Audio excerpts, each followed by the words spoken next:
guys. 3, 2, 1, recap. So, last time we left off, our adventurers had made it down into the Underdark, trying to make it to the Illithid capital, where there was a Illithid that had been chosen to work as a minion for Zeos that had one of the divine sparks. His name, Korkakalakala, but we always call him Kortho, because who has time for that full-ass name? We also know that he has an underling Sounds with right. him that's by the name of Zarkariost, or Zarko, who is a member of the Hands of Fate. But we also know that he's basically had his brain chewed up like a squeaky chew toy, and he's just a walking puppet at this point. So, after going through some different kingdoms and making some other acquaintances and affiliations and gathering supplies, we finally made it on to the Underdark.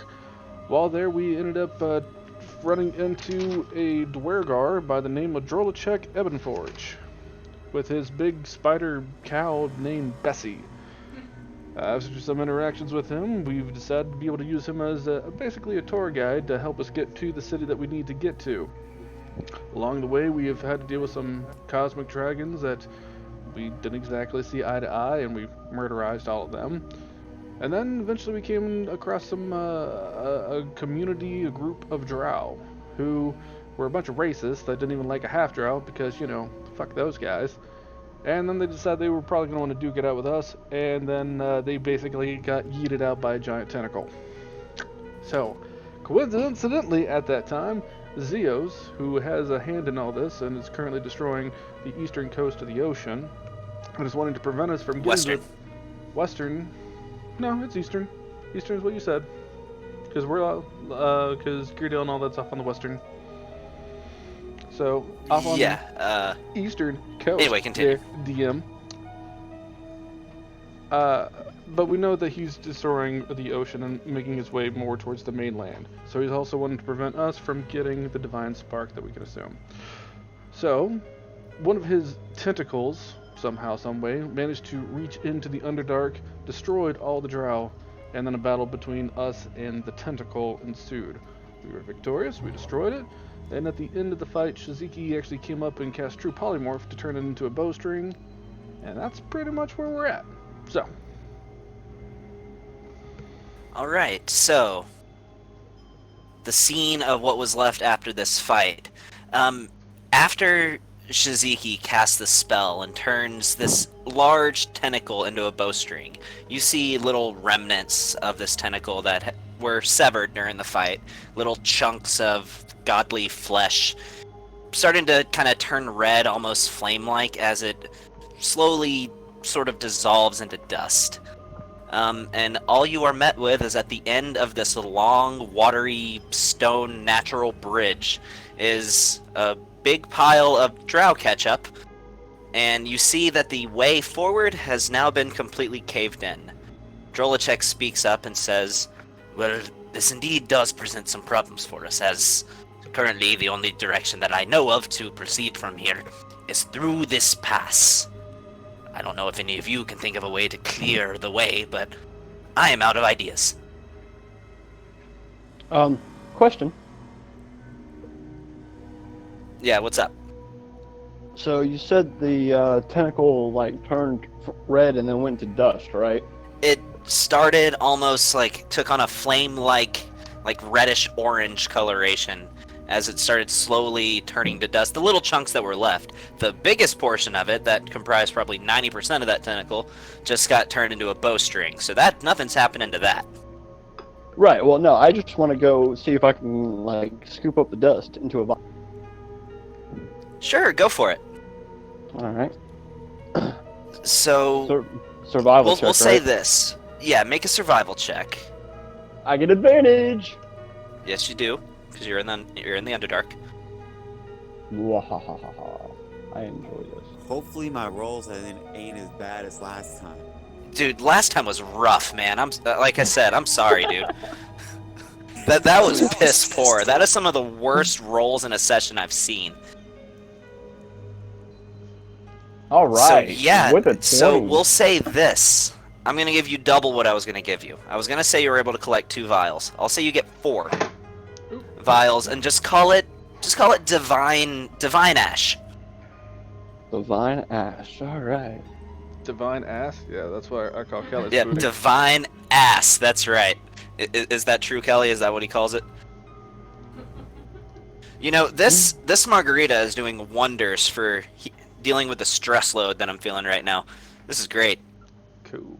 So, I will say if everything already happens there, I'm just gonna go ahead and reattach that new bowstring onto the bazooka.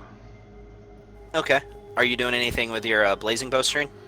Yeah, you know what? I'll just I'll put it on my crossbow. Is that- Okay, yeah, that's what I had to say, because that could go on a crossbow too. Sure. Alright, which take note of that, which I'm sure you will. Yep. So Drolacek looks around the room, scanning, and says, "Can any of you think of a way to get through a large rock wall?" I can blow it up. Yeah, I would not recommend that. For one, the noise would reverberate for miles, give away our presence, and also we do not know what the collateral of that would be. Yeah, have you learned your lesson from that No, last no, no, time? no, no, no, no, no, no, no. What I mean to blow it up, I mean I can actually do a controlled explosion to where it would only break down enough to us to get through. He scans the rest of the group and says, "So, I know I've only known the lot of you for a very short time, but something tells me the strange-looking one really favors loud noises." You would be correct. Which, by the way, what are you? You look like some sort of elf, but your features are strange. I'm a Calistar. Never heard of them. I'm a Gafugaru, or whatever, since we're making up words. Anyway. Any It's not a ideas? native word. It's. I'm half from the astral planes, half from an elf. I see. So it seems to me you and your tiefling companion share something in common. Both, of course, being plain-touched yourselves. I guess so. Now, we could attempt to double back and find another route. However, that would cost us a decent deal of time. Or better, and now cast. Like, why don't we just go through the hole in the? Tony, you're really quiet. Yeah, let me- I can't let me even turn turn you up. them up.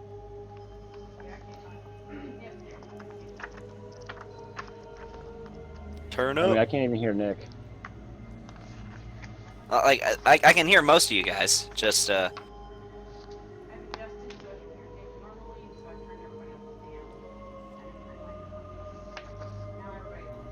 can you hear me? yes, you're a Okay. lot better now. Okay. Yeah, I just do pizza rolls in the oven. I had you on my phone and I swapped to the headset.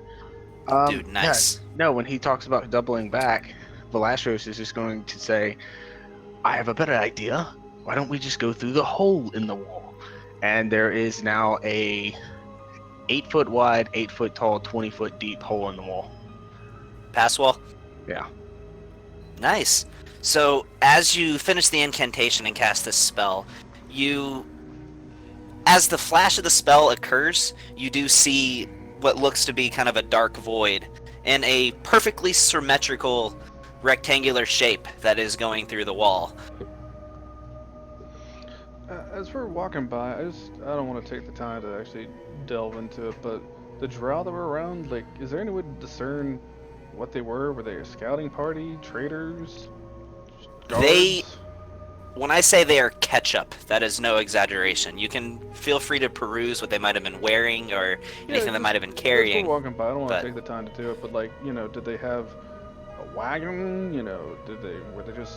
Were they fully geared and like with weaponry that I can tell? I'm just So a basically couple trying to things that you see. get the gist of what they were there for. They look to be some sort of scouting party, you would imagine, as many of them are equipped with bows, short swords, daggers. As I mentioned last session, there are a couple driders with them as well, which one of the corpses you even notice that the back thoracic portion of the drider is still intact. Basically like where like the hindquarters. But I mean they are fucked up.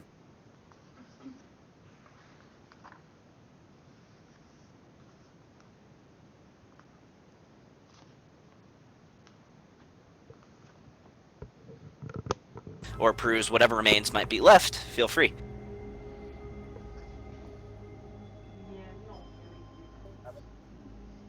No, I think we got places to be. I'm ready to just continue moving on. Okay.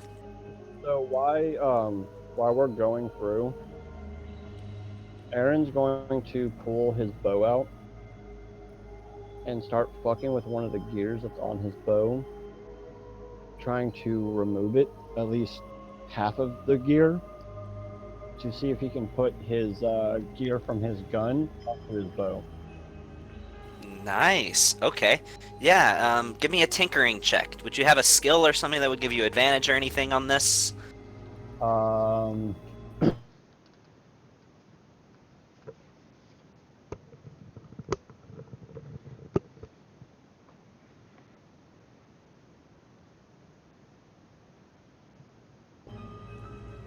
Yeah, they're the same. So yeah, give me a tinkering check. And I get proficiency with that, don't I? You have proficiency, yes. So that's a +6. So yeah, that's a 21. So yeah, it's not too difficult. I mean your bow is very solidly constructed, so it takes a little bit of work to really crank it loose and get it off of there, but you're able to accomplish what you intended to do. All right, so I'm gonna now put the Internium gear onto the bow. Okay. Unexpected, but I like it. They told me to be quieter. Yeah. Not a bad idea. So what you're going to do for that is all your abilities are going to work the same. Just Right. the range of your abilities is going to be equivalent to the range of your bow, which I think is 600 feet. Yeah. something like And your base damage is still going to be the same. Your smite's going to be the same. All you're changing really is your base damage and your range. that. Okay. So the base damage goes up to. Your base damage, is I think, is a 2d6. Okay. Yeah, it is. Because it's a compound bow as opposed to a long bow, so it does a bit more. Yeah, because I think we use the oversized longbow stats. As the template, yes. Okay, and instead it does the force damage and all that shit now. Yeah, so it's going to be 2d6 force. Cool. It's essentially like, ever played Turok? Yeah. It's like that. You've got like a laser bow. Okay. So, yeah. All right. Just out of curiosity. And also keep in mind, it does not consume ammo anymore, as long as the gear is on it. So, what's up, Sean? Now that I also remember this, looking at my boat, is it still glowing or doing whatever it is now that I have It that? is not. Okay. You would have noticed this pretty much as soon as that tentacle was vanquished, that glow went away. So, I'm just curious, I'm gonna just do a quick change, because, I mean, well, actually, I already did, because I went from the giant dildo to the bow. Does the thing stay on the weapon even when I change it, or does it come off, or...? That's right, you would have noticed that during the fight, because you would have changed forms during the fight. The glow stayed there, whenever you changed it from the bow to the giant dildo. Okay. A sentence that could only be spoken in D&D. Taziki, I know you put that other bowstring, the blazing bowstring, on your compound bow, but could I see if it would work for mine? Don't you have a blazing bowstring? I thought you got one the same time I did. Oh wait, yeah, I think I did. Yeah, you did. That's up to you to remember. If you did that, then great. Yeah, I'm actually quite certain that he did. Okay. Okay. I mean, if you need mine, fine, but I don't know if you had one for your own. But if you want this one, like, if you need it, then so be it. Yeah, because I don't think it's in my inventory list. Alright, then I will swap him back out. And he can have my blazing bowstring.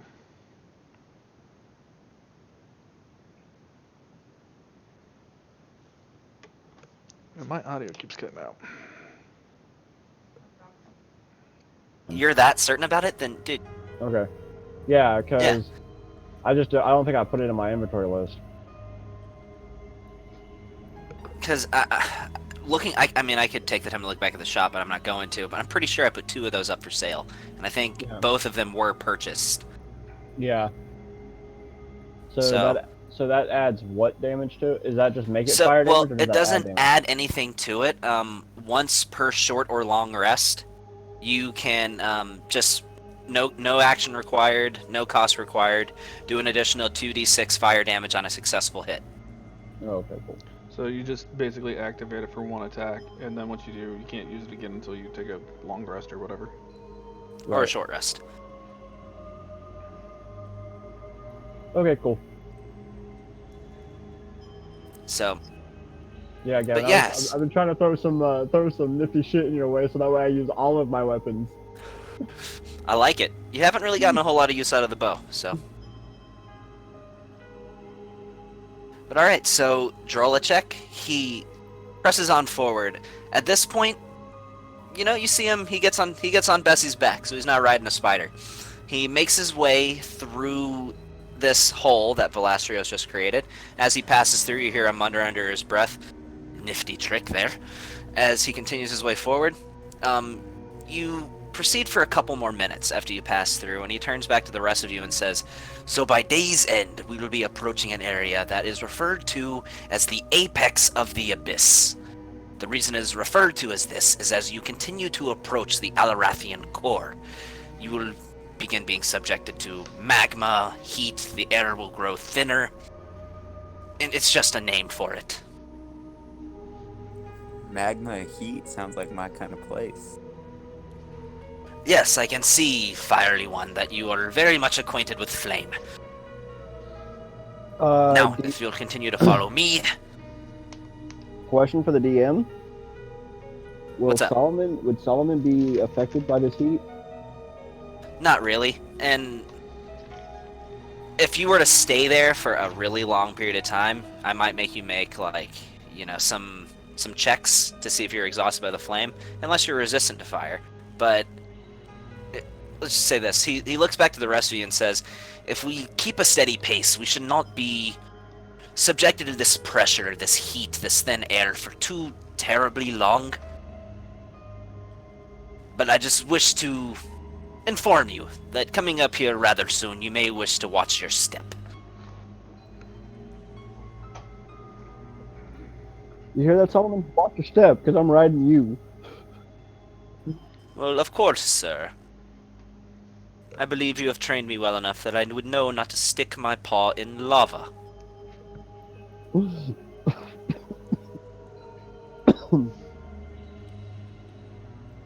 So he motions for the rest of you to continue following him. And you continue on for about 3 or 4 more hours, making your way through winding caverns. The bioluminescent mushrooms that you've seen fairly commonly throughout the entirety of the Underdark start becoming more scarce as it begins to get darker and darker, with really the only sources of light being the occasional bit of sunlight that might trickle through cracks in the ceiling. And even after some time, that fades to where if you don't have dark vision at this point, you are in complete darkness. Though I think everybody here has some form of dark vision.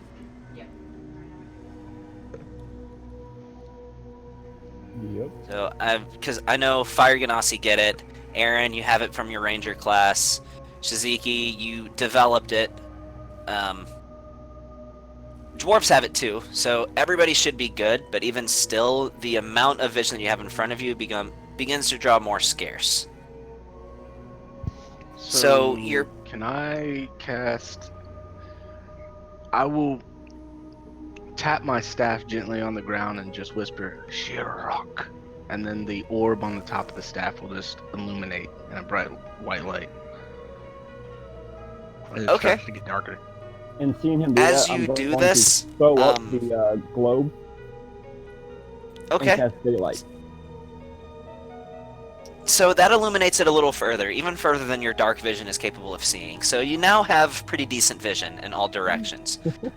But it's still clearly like an artificial light. Like it casts shadows in every direction. So it's still... You're met with a still sort of a gloomy atmosphere, as all you're able to really make out is cave walls, the occasional bit of moss, as the air begins to grow increasingly musty.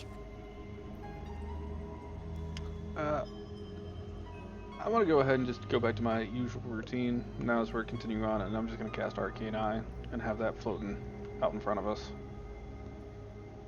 Alright. I believe that has your dark vision senses, right? I believe so. Make me have to look this up. But yeah, I think so. Yeah, I think it shares your senses. So you continue on for a it shows little... normal vision and dark vision out to 30 feet, and it can look in every direction. Cool. Alright, so it's still, considering it only has a total diameter of 60 feet, it's not able to see that terribly far, but you feel like at the very least, if there was something threatening up ahead, you might see it before it found you. Groovy. So you continue on for another hour or two. Here in the Underdark, it's hard to keep track of time, unless, of course, you're somebody like Velastrios that has keen mind. But for most people, it's hard to keep track of time, as you can't really see the sky or any sunlight. So for the rest of you guys, it feels like probably a lot longer than it actually was. But you continue to make your way, and the air starts to grow smokier, almost with like a sulfurous sort of scent to it. As it starts getting hotter, you begin to sweat a little bit, as it feels like it's probably approaching like the upper 90s. Yeah, Aaron's gonna put on his mask so that way he can keep track of time. Keep track of time? How are you doing that? My mask has gears that keep track of time. Okay. So yeah, you're able to roughly keep track of a general amount of how long it's been since you guys have departed from your last encounter.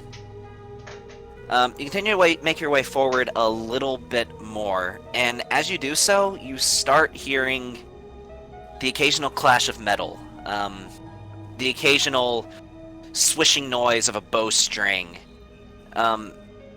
and then a sound hits you that sounds all too familiar, a rumbling echo that can only be described as like a dragon breath. The sound that it makes as this draconic energy collides with the ground, affects the air around it. Sort of a rumbling, sizzling noise. And that sounds like it's probably coming maybe a quarter to a half a mile in front of you. Sounds like some fun up ahead. It definitely sounds like there's some sort of skirmish that's already in progress.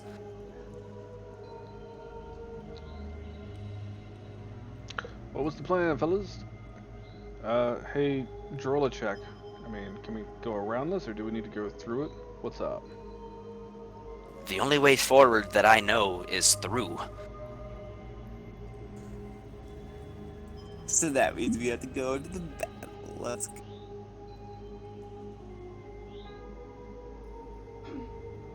Now, I'm not sure if the rest of you are aware, but there are dragons down here.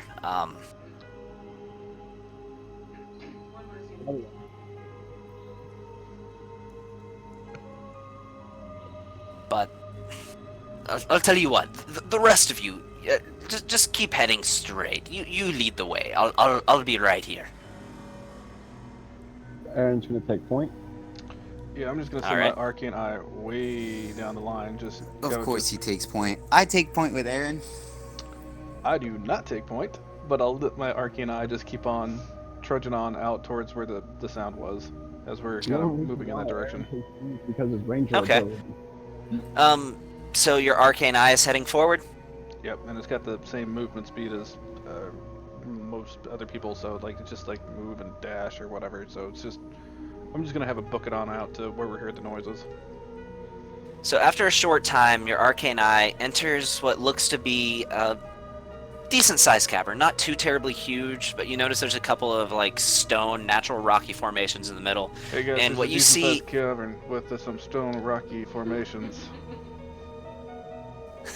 Exactly.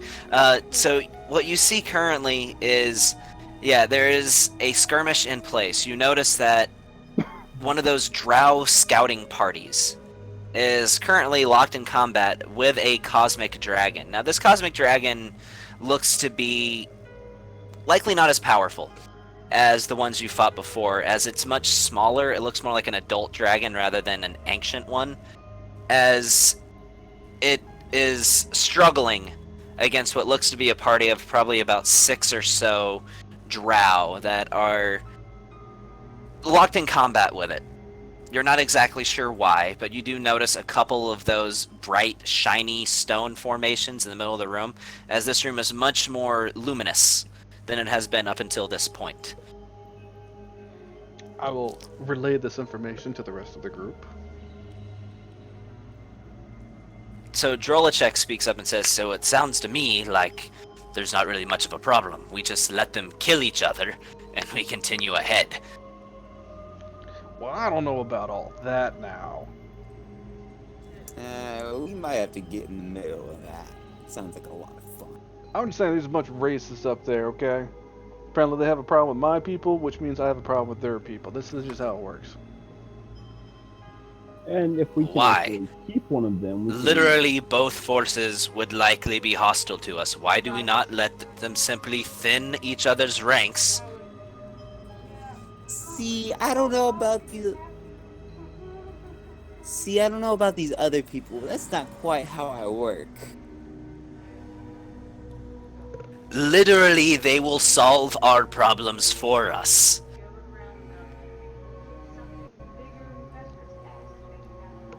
I don't. I'm kind of a Phoenix. I say we should just power through. And I'm the one that wants to blow everything up. Let's just power through. Well, power through means we got to go to where the skirmish is. No. Okay, let's avoid the. So, assume we get involved. Who do we shoot at? Who do we attack? Do we attack the drow or do we attack the dragon? All I'm of saying we got some racists out there. I can't have none of that. I say How we about we take just all. do this? Aaron's going to pull back his drift globe.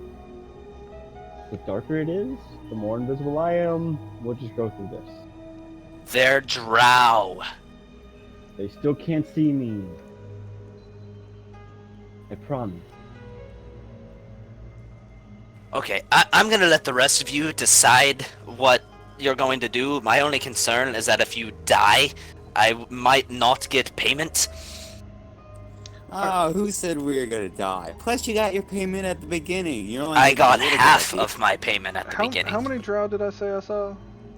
What did I say? So you would have seen 1, 2, 3, 4, 6 of them. Man, that's cake. Come on. Yeah, that's not bad. Hey, Gavin. And suppose the drow decide they want to attack us, and suppose the dragon also decides it wants to attack us. How many are in close combat with the dragon? So it looks to be about 4 of them are in close combat with the dragon, where you also notice there is a couple spellcasters off at a distance, is what Shiziki would have noticed. Does the dragon look like it's already taken like a really large amount of damage? It looks like it has some cuts and scrapes. You notice some scales chipped off, some visible bleeding. Plus, it doesn't look as nearly as strong as the cosmic giants we fought. before. It still comes to a matter of why fight if we don't have to. Hey, so Cause Gavin, it's fun. while I'm like sitting in the background behind everybody, I'm gonna cast delayed blast fireball, and I'm gonna summon a little red orb in my hand, and I'm just gonna rotate it through my fingers. And you tell me when a minute is almost up, and I'm gonna flick it towards the dragon. Okay. It's just a little red bead that's just rotating on my fingers for right now. And then in 58 seconds, I'm gonna flick it at the dragon. Well, you still got some ground to cover before you can do that. Oh, how far is that? You said we're like half a mile. I'm okay. Well, then I'll wait. I'm just saying, enemy of my enemy, right? Let's.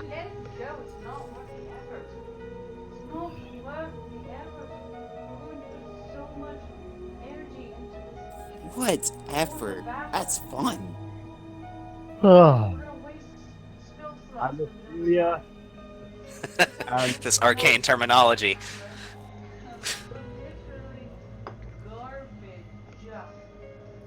I'm Ophelia and Adore. Let's just go. Can we go around them? Other places to be. We have Can we other go around places to be. Let's take a vote on this. Who says we should ignore them? And Wait, who hold on, says we hold on. Before we take the vote, who's the one that made you in charge? Because honestly, you're new to this partying group, so technically you have no say in this. Decide. You have no say in this, so you How is hush. he in charge? He's saying a vote. A vote is all of us. Still, he should. Boys, Why would you prefer to fight rather than just sit on your ass and let them kill each other for us? Yeah, so Sitting Gavin- on our asses is not fun. Gav, I'm still initiating my plan. I can Okay. I can send a spell a mile away, so it's good. Well, you For half can't a mile. see. Well, actually, you can. Never mind. Well, I mean, I'm still So- all for let's kill the drow and see what we can get from the dragon. Exactly. We can get loot. Who knows what we'll get from the dragon and the drow? I would say my opinion is if we were going to target anything, yes, of course, target the drow. Maybe then the dragon might prove useful. I'm not sure. See, there we go. That's a vote. That's one for killing the drow, save the dragon. I second that. Azrael, I'm assuming you're with me. Jimmy, you also raise your hand. Jimmy raises his hand. Azrael says, well, of course, I mean, we should clearly eliminate the weaker opponents. That way, if we were to be required to fight, we would be challenged in great battle against a dragon.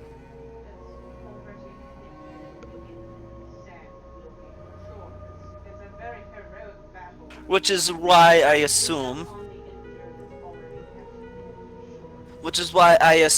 my cohort here believes that we should side with the dragon, because of course the dragon, they are not stupid creatures. It would realize it is at a period of disadvantage, and Look, perhaps I be say able we to offer kill us them some all. sort of aid.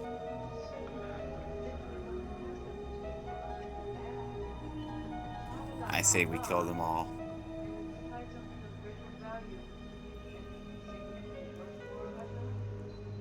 So, let's kill the in- drow. Just the drow. in- Just kill the drow. in my Focus- time in the Sun Skimmers, you must realize a bit of a tactical advantage. Has a minute. Why gone are by? the drow?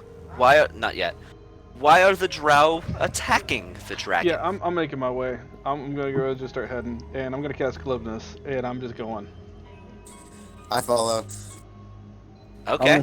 Aaron's gonna stay to the Tony, it's shadows. been a minute.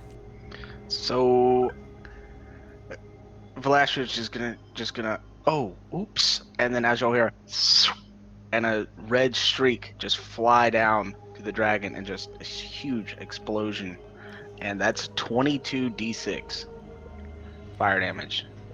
You already had the dice ready. And I actually believe, since my skill Adept Fire, if I get any ones, I can re-roll them. So Yeah, you or, can. No, all ones consider or treat any ones as a 2. So that's 1, 2, 3. So that's 91 damage instead of 89. Wait. It's 92 actually. Oh yeah, that's what I just said. All right, give me a second. I have to populate a battle map. What was that? I'm- Why My can bad. you not? I do apologize. Sometimes I sneeze and I release wild magic.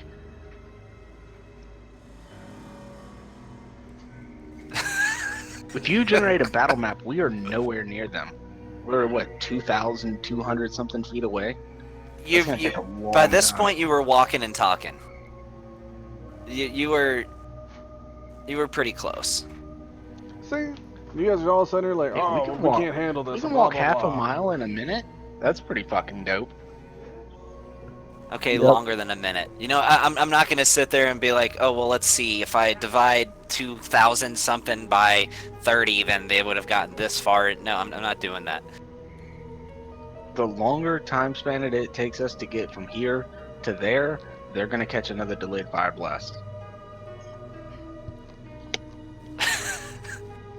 All right, let me just populate this battle map and add stuff to my combat tracker.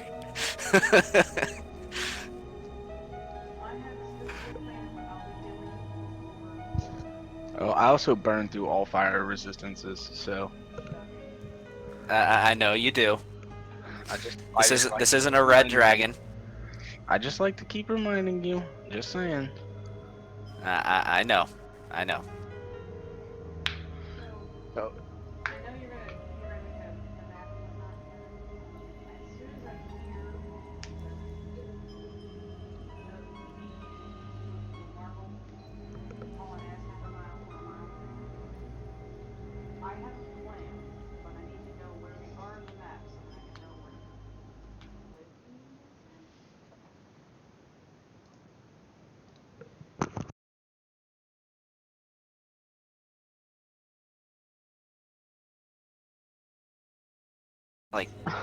I know. I will have the That visuals is up the for you louse. momentarily.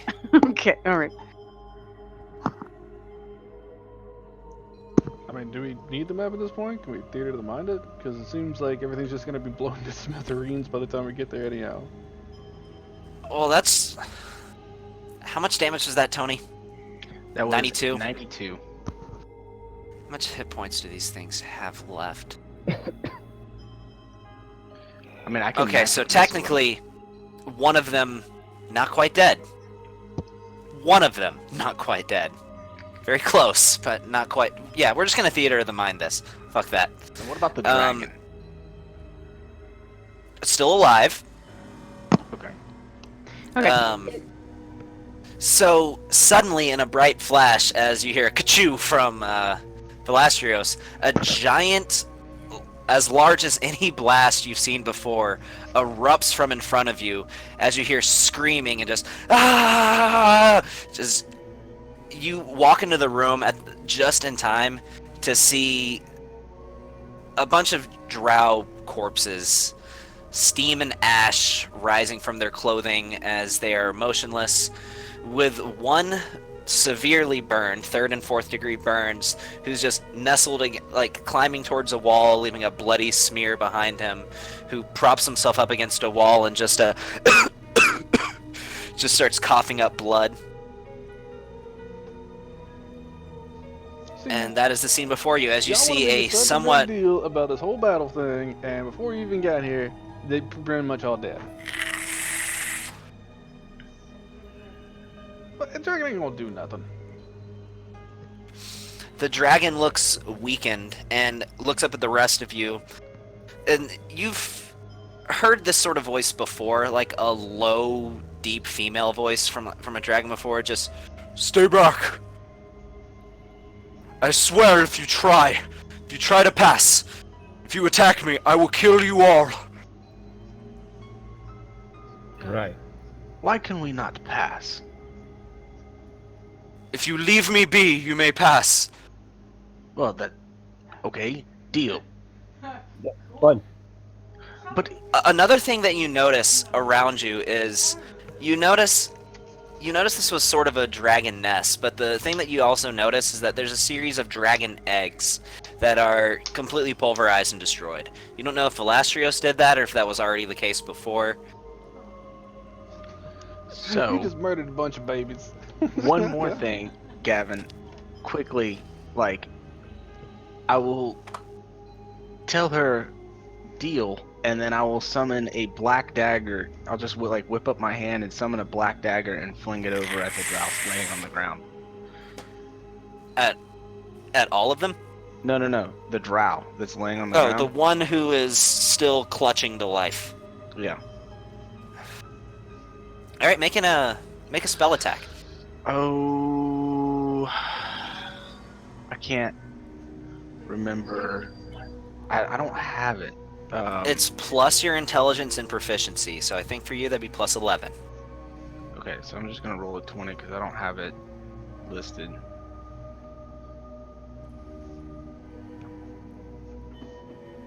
Everything just stopped.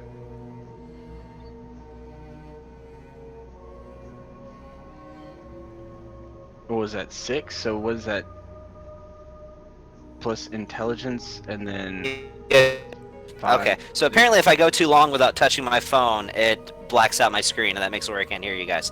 So yeah, a 17, that just hits. Okay, cool. So that is, I think it's 2d8 psychic damage for Shadow Blade. I think, yeah, 2d8. Do you add anything to that? And are you going to alter it to be fire? No, it's just gonna be necrotic or psychic damage. Okay. Yep. So I don't think I add anything to it. So that's 10. It looks to be still alive. Oh, But- with my proficiency, Do you add your proficiency to the you damage? no, you don't add proficiency to damage when you make. Yeah, an I didn't attack think roll. so. Yeah. No, it doesn't say anything about adding to the damage. So it's still alive, barely, but it's in rough shape as it just as this dagger hits it square in the torso. As you see, he coughs again, and at this point, if you didn't intervene, even if you didn't do anything else to him, you imagine this drow would probably die, but he's still somewhat alive. Okay. Well, summon the dagger back to my hand, and I'll just start to walk past the dragon. Now, wait, there are more dragons up ahead. Well then, why don't you go tell them that we want to peacefully walk through? Or we can kill them all. Your choice.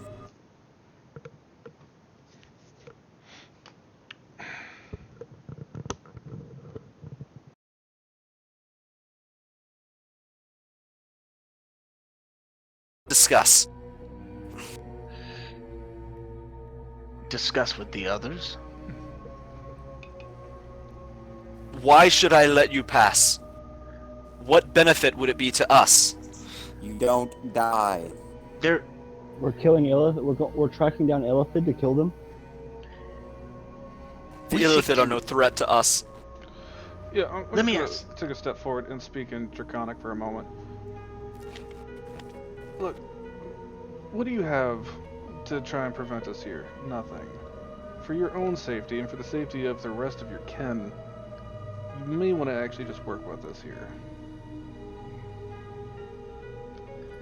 or you could be set on fire. There you go.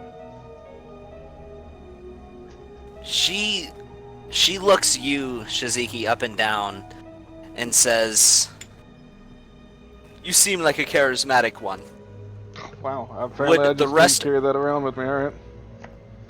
Would the rest of your party permit, perhaps if we discussed this elsewhere, maybe come up to some sort of agreement that would allow you to pass through our territory?" Yes, we could definitely discuss this on the other side of your territory. I would be more than inclined to enlighten that agreement. For the first time, you sense a bit of rage from her. Or we discuss this now. So, sure. Well, I mean, she understands all of us, I think. Yes, but if you're speaking in Draconic, I don't understand her now. She's talking in Draconic. Oh, well, I don't know if she's answering in Draconic. If you speak to her in Draconic, she answers in Draconic. I'll put it that way. Feely, you look like you'd like to ask something. Nest. Was it us or them? The majority of my eggs were destroyed before you got here. Whether any were destroyed in the blast, I was not able to ascertain. But rest Okay. assured, the majority of this was not you. But some of it might have been. I don't know. Likely not. Okay. I'm gonna have a quick powwow with my bros over here. I'm gonna start literally pushing them into a little powwow and whisper. Can we, if I can't do it with Wish, can someone who has the ability cast Greater Restoration on the nest to make her feel a little less shitty about herself and what just happened? I don't think Greater So you're trying to, Restoration's what, gonna repair the bring eggs? That back. I think those suckers are dead. By normal means, that's not really going to be possible. No, there's no mending that. They're dead. Yeah, we might be able to revive them.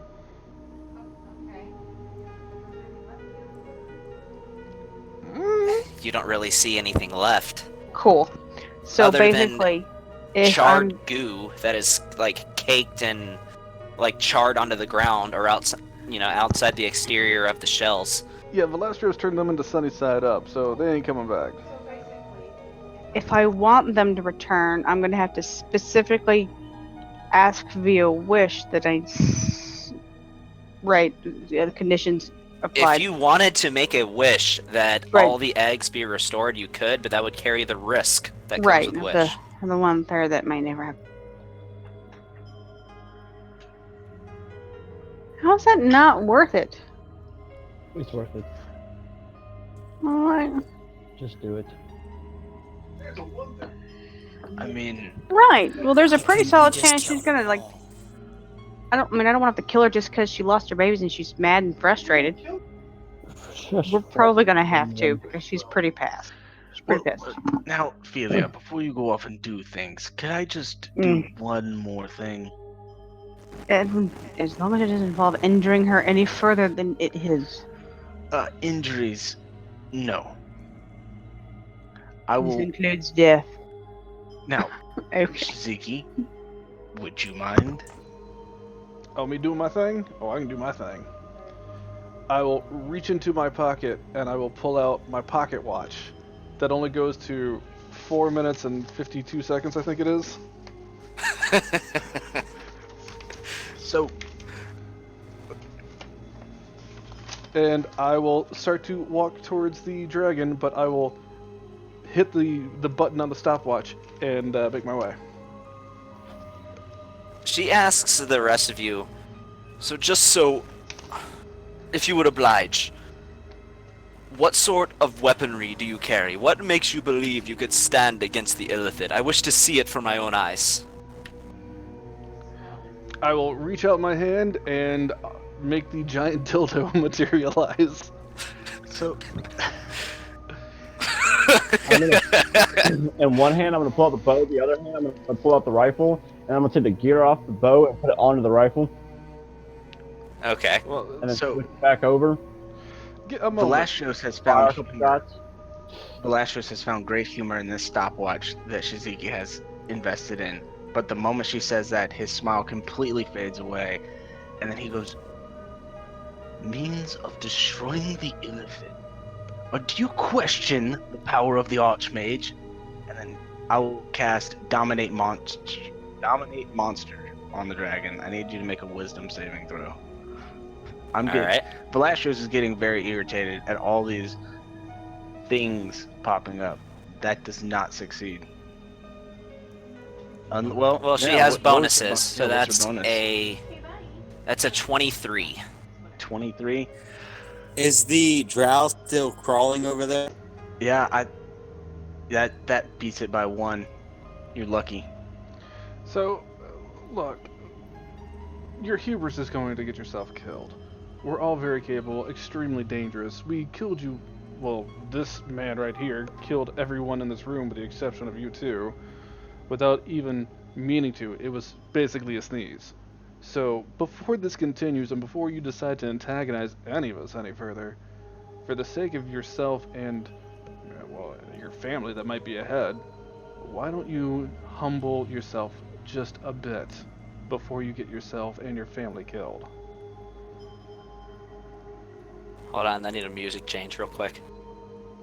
Combat music, let's go.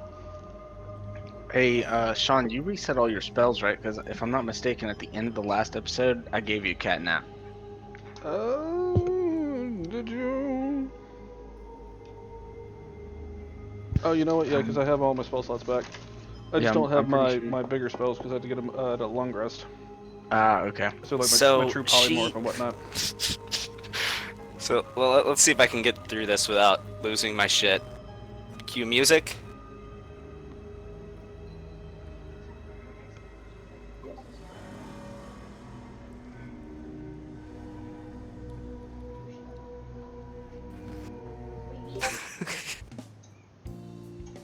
So she looks at you, Shiziki, and she sees your weapon.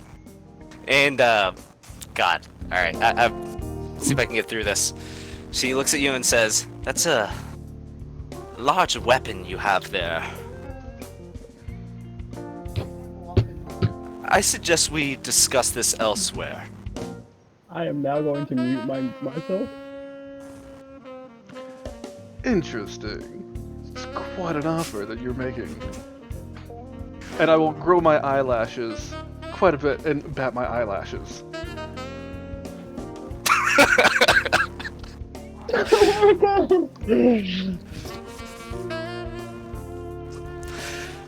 I'm done. I quit. I'm done playing D&D. She motions for you to follow her. 20 minutes, guys. 20 minutes. Really? Yep. Really? Yep. You're welcome, Nick. Welcome to D&D with Sean. I swear if they have a child, I don't know what I'm Dildo. But like, they could not be using that. They could be using something else. Dude, he has knocked up a damn angel. Okay. Technically a Valkyrie, but yes, a form of angel, yes. So I wouldn't put it past Shiziki. Oh, this is happening, fellas. I apologize, but this is happening. Aaron's just literally gonna lay down on Solomon, shake his head, and go, "Fuck." Well, Ophelia did want to bring back her eggs. So, as I walk in there, I will also reach into my bag and I will drink the last of my potions of performance. Okay. Oh, So you see her take on a yep, her yes, he just took Viagra. somewhat humanoid form, where she looks more like an elven type character, a slight purplish hue to her skin, but mostly just sort of Caucasian, sort of pale, really pale. This is the first time you've seen a cosmic dragon in their humanoid form, where they're almost like ghostly pale white with like a slight purplish tinge to their skin tone, with like dark black hair, and she's very attractive, yeah, I'll say. So I'm not gonna roleplay this out. Thank God. Putting it out there. Yeah. Side note, comma, after I drink my potion, you see me reach into my pocket and I pull out a list and I just cross something off, and then I'm like, that's another one for the collection, and I will continue to make my way. So I'm trying to think of the least possibly crass way that I can ask this question. So I'm just gonna put it this way: is this gonna be a failure on a 1 to 10 or just on a nat 1? Just in that one. Just in that one. Yeah, I just did just that one. He's gonna knock You know it what out. he reminds me of? He reminds me of that guy of How I Met Your Mother, Barney. And Yes, Great yes, match you're right welcome. So, what is that? I need Yes. to make a Constitution ability check or something? Make a Constitution saving throw. Actually, you know what? Make 2 of them. Well, then I just get it with advantage because I get a potion of with my potion of performance. So, or you want me to just make 2 So- saving throws with advantage? Yes, make 2 saving throws with advantage. There's the first one. you know what? We're gonna use the luck point on that other one because I like to make sure things get handled pretty well. And that's nat 20. Well, there He you wants to go. make sure this. Blue dragon mama. Okay, so it's not 20 minutes, by the way, guys. It's a good 35 to 40 minutes. So Oh, by the way, I After- do not turn off the amulet of telepathy. So for the rest of you that also don't turn off your amulet of telepathy, yeah, you heard some noises. It's like you had, As soon as I started, I just like off. yeah. Well, for Thank those of you God. that didn't I turn don't it have off, it was like, it was like just you Do know not do seeing make it, but just sound effects, man. Just but no. but hearing Bang Bros in the background, basically, it was just yeah. That's what you heard. If you had your amulet of telepathy on, you're probably scarred for life. You probably just heard pornos in the back. So eventually she walks back out and says to the rest of you, so after a couple rounds of rigorous discussion, I have decided, and at this point she's in her humanoid form, by the way, but she doesn't introduce herself, you just assume that it's her.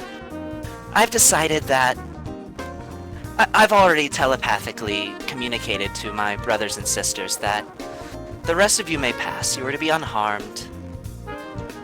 And nobody will hurt you, I promise. Must have been very rigorous indeed. I take a short Oh, bow. you have no idea. I'm gonna tap the flaming one on the fucking shoulder and go, oh man. And another day of life to 7 deadly sins. I'm going to continue to walk. So I find myself less concerned about my missing eggs. Just don't worry about it. It's fine. Everything will be fine. And I do hope that you are successful in whatever your endeavors are, maybe down here. Thanks. Have a nice one. As Aaron's just gonna kind of have to do that like backhand wave, like he's still walking. Like the fuck you, I'm out type of shit. Yeah, that's what Aaron's doing at the current moment. Like, yep, bye. All right.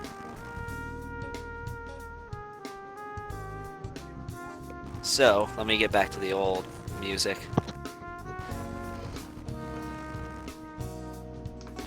So yeah, that happened. Turning my Emotopus back on. Really, Shiziki? Really? You gotta fuck everything with 2 legs? Well, she didn't Drolacek have speak. 2 legs to start with, so You ended up with 2 of them. that's because I left her limping. Bam. Anyway, that's all I got. No more jokes on that. I'm good. And then I won't say anything else, and I'll continue following the rest of the group. All right, I'm just getting the old music going. Oh man. Are you glad you joined us, Nick? It's very amusing. Hey, I did that for y'all. All right, we got safe passage now. You're welcome. Right. Why couldn't we have just killed them all? Why? Again, this is why we don't need. We have more Shizikis running around than we need.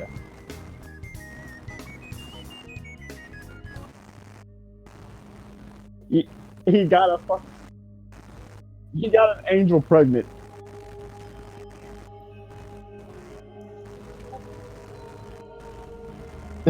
It had a humanoid form apparently.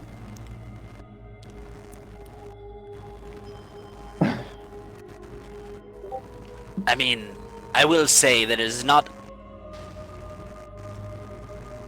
It is not uncommon to see half dragons wandering around the Underdark, so one could only assume.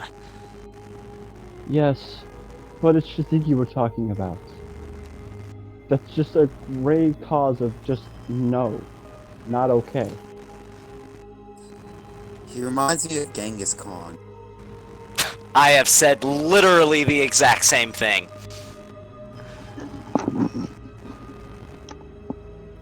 Oh, Nick. Just wait. Just wait. Because if you're still here when we start session 2.0, you're gonna...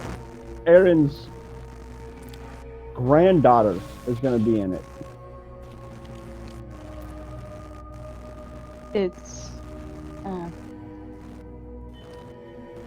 Gavin. So, Drolicek speaks up and he looks at you, Shiziki, and is like, "Feel better about yourself? Fucking a dragon? Does that make you feel good?" Wouldn't you? I don't know, I've never fucked a dragon before. Well, then you're not in a place to judge. Sounds scaly. Racist. And then I'll continue on. Anyway, before we were so rudely interrupted for 45 fucking minutes, let's continue.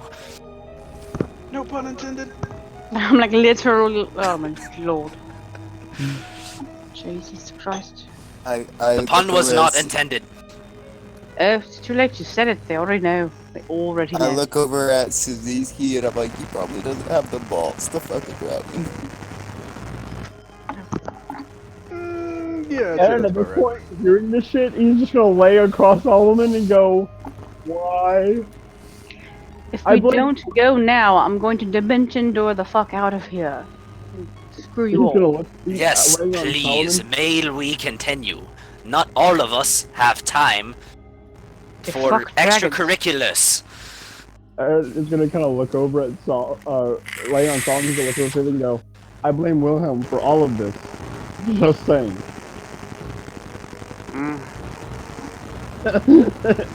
He's gonna laugh and just Azrael speaks up and says, the old mage, yes, failed to see how he is responsible. But anyway, Shiziki, did you have a good time? You know, I don't kiss and tell. Don't ask him. I see. I see, as he walks up to you and gives you like an elbow to the ribs. Like a soft elbow to the ribs. No, I'm all for following Felia's lead here, and we should be on our way. I agree. Thank you for taking my suggestion. May Moving we along. continue, please. Yes, moving along. So, you continue forward, and as you go further and further underground and deeper into the Underdark. Sorry. Excuse me. DM slowly dies. Shit. Choking on my margarita. I'm good. So you continue you continue further on, At and least this it's not a heat- Corona. No, it is margarita went down the wrong pipe. I promise, that's all it is. Yeah, but I was more talking about the drink. Oh, yeah. Yeah. So you continue further on, and the heat begins to intensify a little. By this point, you imagine it's probably like 105, 110, something like that. But as you continue further underground, as you would expect would be the case, this sort of pressure begins to intensify. As well as you notice with the general geography. Sorry, I apologize. With the general geography, the rock formations start taking on more of like a purplish hue. So Drolicek looks at the rest of you and says, "So from this point forward, this is when it begins to get a little dangerous. We are growing very near the location where a large bulk of the Illithid call home. Now, I'm not sure if you or anybody related to you or associated with you would be responsible for this, but in the hours leading up to this, not a lot of Illithid were coming from this direction. I'm not sure why, but at the same time, we must tread carefully. I've seen for myself how capable a lot of you are, but it would be wise to not draw unwanted attention." then he looks specifically at you, Aaron, and says, especially with some sort of loud noise machine. Aaron pulls out his bow. Quiet. Very quiet. Good. I like to see that. Some- Now, the remainder of the day will be spent making our way closer to the Illithid settlement.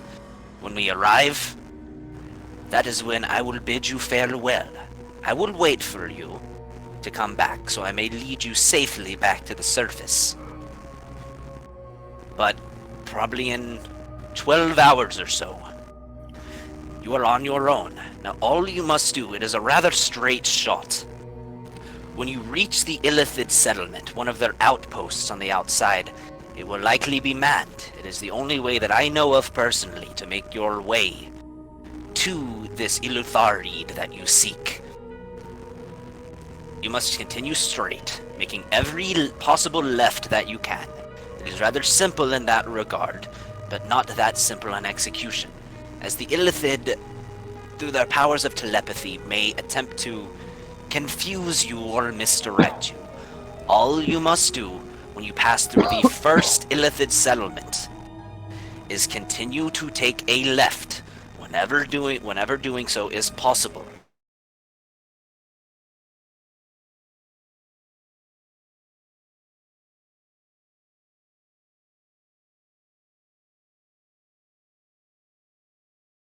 Yes, I've gathered from you that you likely have impressive survival skills.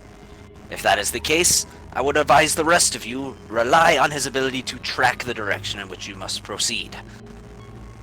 But really, if you just continue to make a left, it will eventually take you to where the Elder Brain resides. Do not expect for it to be easy to get there, however. The Elder Brain is worshipped similarly to how the lot of you might worship a god. If they view you as a threat to this Elder Brain, be assured they will put up resistance.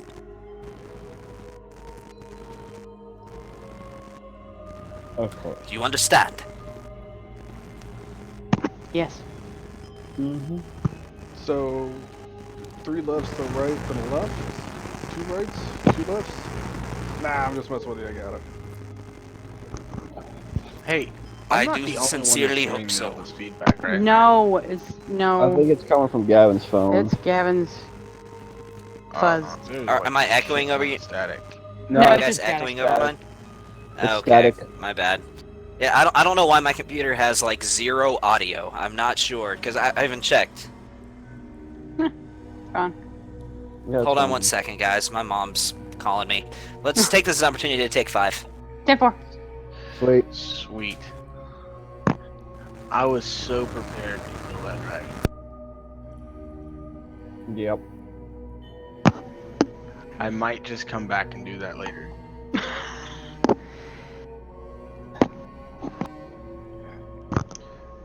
Hey, you do what you feel you need to do. I handled my business.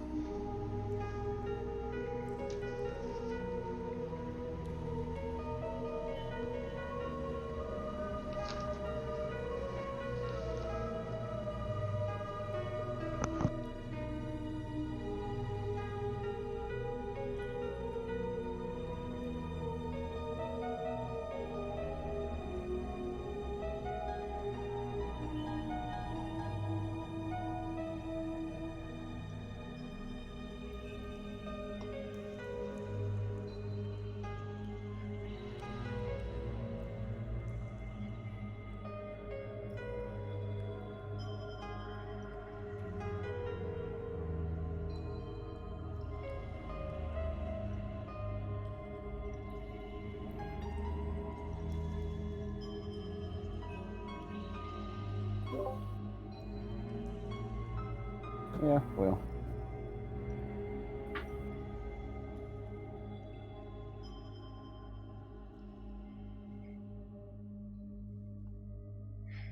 I wish I could find someone closer to me, like that was selling disc golf equipment. Everybody's like up in Atlanta or places like Dallas and shit. Ooh, a T-bird. What?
I'll be right back.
Is he back yet? Solid no. Huh. I mean, in his defense, he's a mom.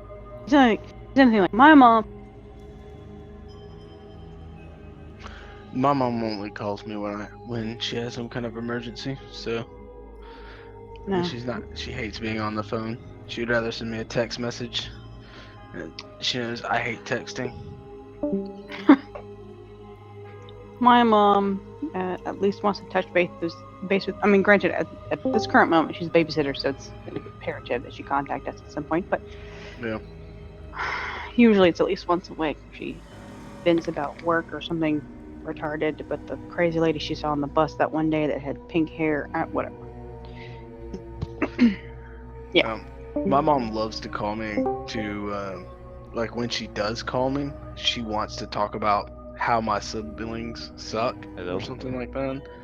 So Yeah.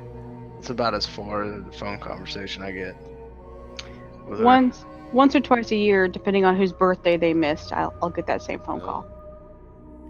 Hi, Nick. Hello, Nick. We still hear you. Yep. We were slightly in a conversation of our own and trying to ignore you, but what's up? Alright, good talk. Right? Solid. Like it. He might be figuring out mic issues. Buyers cover shipping? Dude, fuck you. I ain't buying from you then. Buyer's cover shipping. Fuck off. I'm sorry, but they cannot afford the $7.99 it gets to your house. It's important you do that for you. See, I would love to buy from these buy-sell groups, but it's like they want 18 to 20 bucks a disc, and they want you to pay for shipping. I know for a fact I can go get half of these discs at the Play It Again Sports, slightly used, maybe thrown once or twice, for like 10 bucks. Hey, can y'all hear me? Yes, we can hear you, Nick. Yeah. Alright, cool. I couldn't hear y'all for a second, that's what I was wondering. I mean, you're kind of muffled, but I mean, not bad or anything. Actually, I finally downloaded that app on my computer. I got Nick on full volume here. Let's let us reduce everybody else. He's already muted at the time anyway. Shaz is always muted because he's all up in my grill. See how well this works. Here we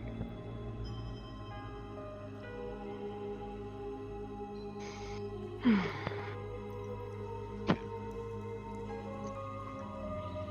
Sounds good so far, man. Alright.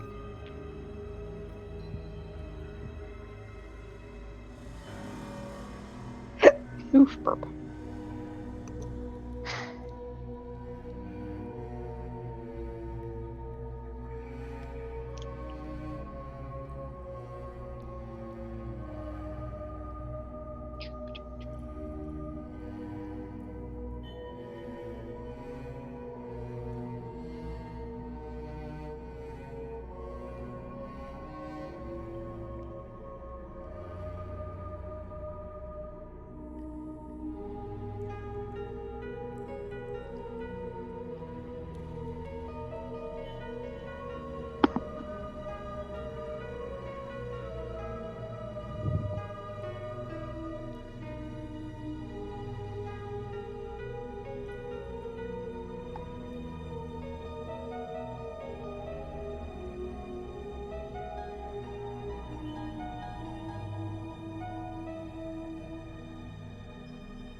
Hey, can you guys hear me?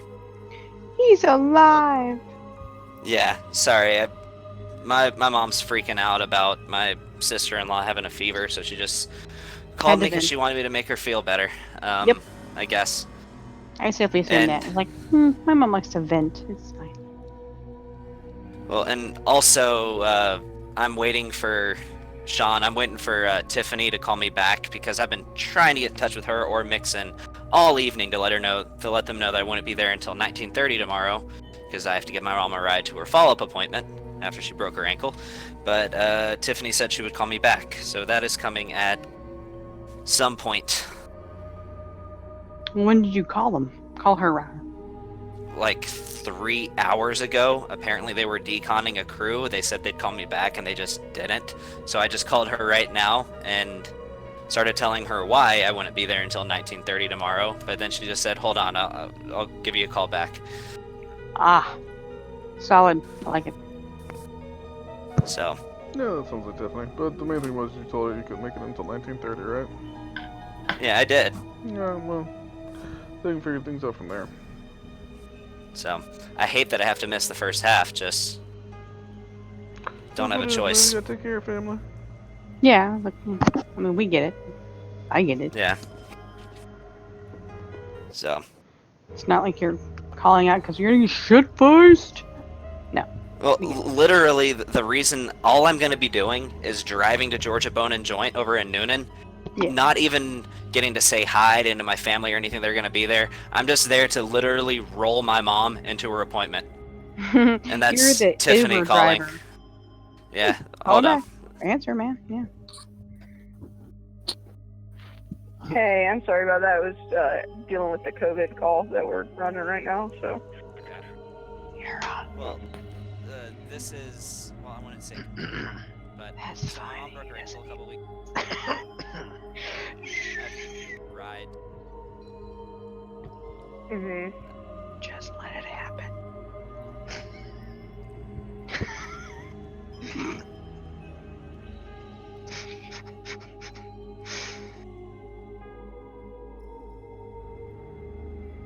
You know he figured it out, Dan. Poof.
Remains a question, child.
Just let it happen.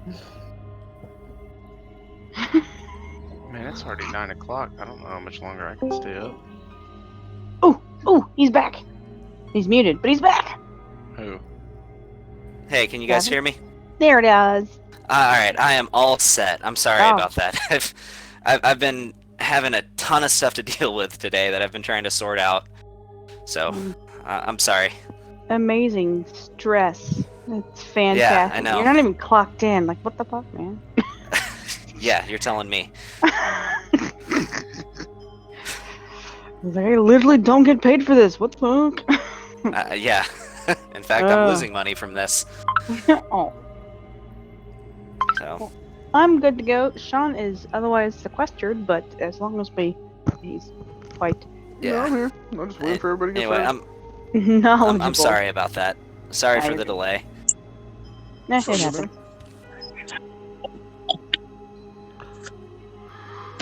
So, alright, is everybody here?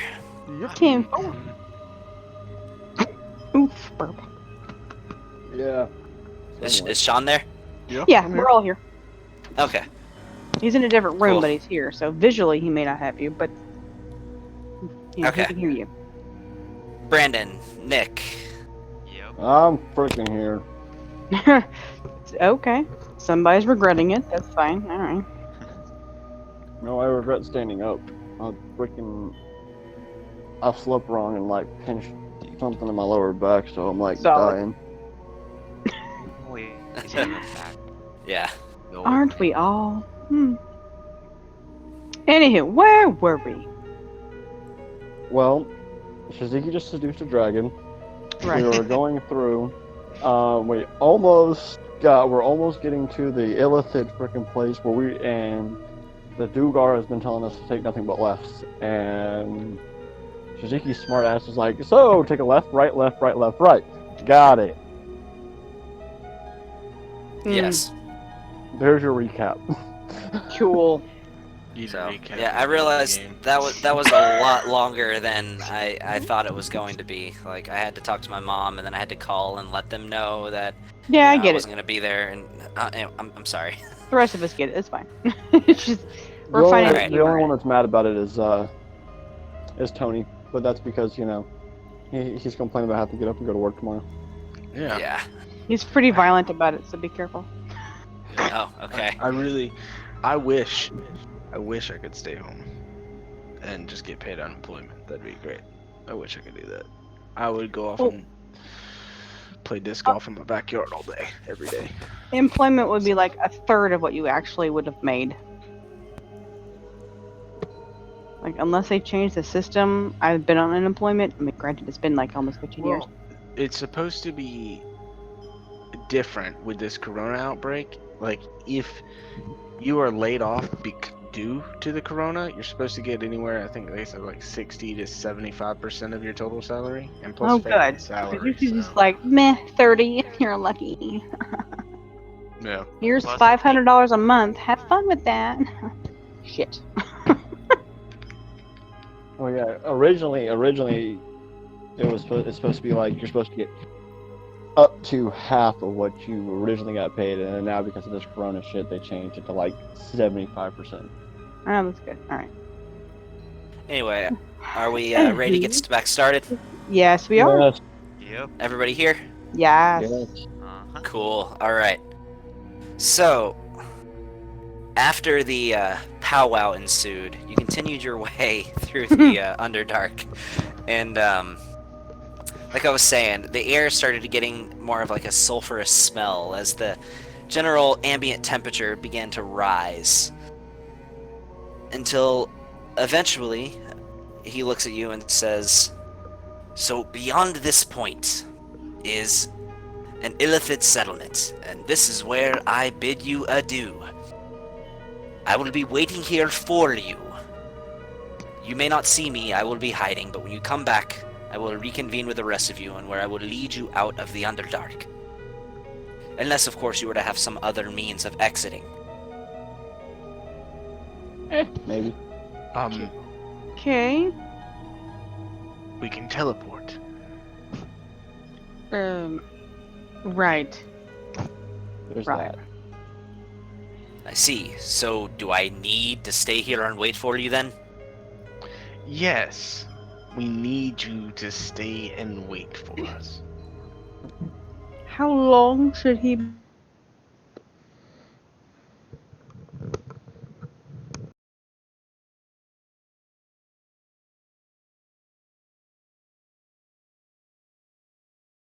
Okay, all right. As long as he's not. So, sitting assuming you do down. not send me a message then, how long should I wait? From this point forward, you will likely find the Elder Brain within the next 2 to 3 hours. So, should I assume that I should wait here for 24 before I leave? Just wait 48.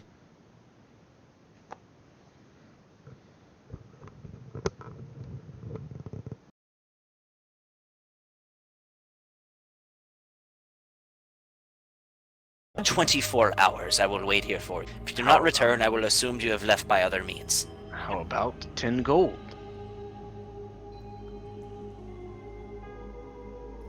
How about this? He's If you does wait not appear 48, interested in if your you wait 40, Dude, fucking seriously? Ugh, headphones.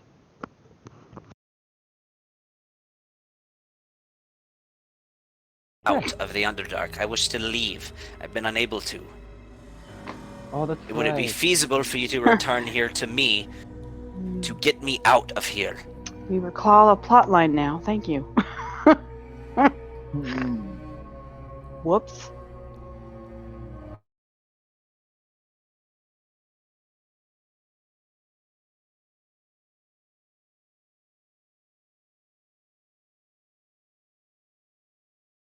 Okay. Wait, no, never mind. We can message you. We'll figure it out. Just stay here. 48 hours. We'll be back. Now, I expect to gain exit from the Underdark. Please, all I wish is to leave. You will receive exit from the Underdark. One, 48 if not hours. all of us. Don't worry. We just We're don't good at our exactly. jobs. We just don't entirely know. Because we don't entirely know how difficult this battle's going to be. That's why here's the thing. If you wait 48 hours, we will return. It just may take us longer than we think it might take us.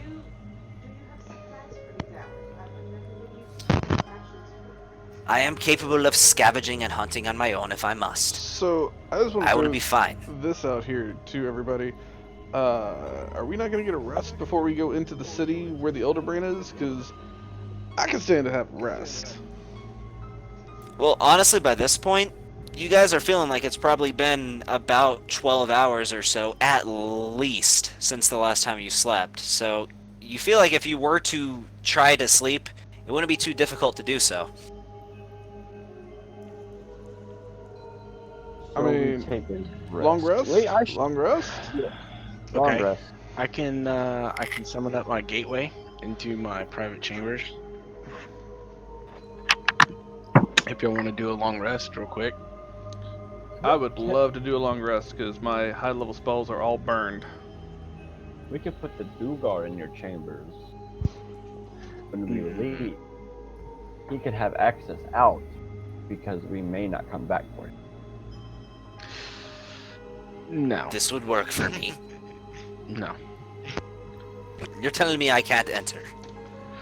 Yeah? Oh, come on, Velastros. Don't be such a old fuck. You're telling me if this gate appears in front of me right now, the rest of you Worry will walk works through like it, Mother. What? and you will leave me outside. He can You will stay be in my safe. room. He can stay in my room. Just lock him in my room. Yes. I so promise I about will that. not steal anything. Well, I know that you wouldn't steal anything because then the house would just kill you itself. It's probably more dangerous out in there than it is out here.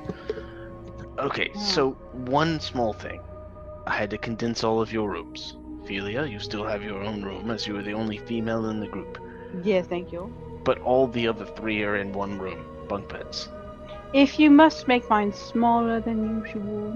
Oh no, No, yours is fine. It's the same size. Okay, hold Others, on. the others got conjoined. I had to make a bigger flying room for. Yeah, look, you give some, you take some. Okay, I had to take from y'all to give to Blue. Poor Blue. Sweet Blue. Who the Why hell don't we is get Ted Blue? with us? Oh, it's You my. can make it. It's fine. It's our friend. He's a dragon. He lives inside the house. You have a dragon in It's your a- house. It's a puppy. It's a baby. It's okay. A winged A baby puppy. dragon is still rather large. It's a winged puppy. Look, It is it's old. bigger on the inside. The house is not the winged puppy. No. Well, I would hope probably not. both. You know what? This is why I don't want you in. May I please enter the house? He'll be fine, Velasquez. All Don't worry. Stop being such an old fuck. I can lay a cot on my floor and he can stay in my bedroom. It's fine. I will spend a minute drawing the doorway so that we may enter.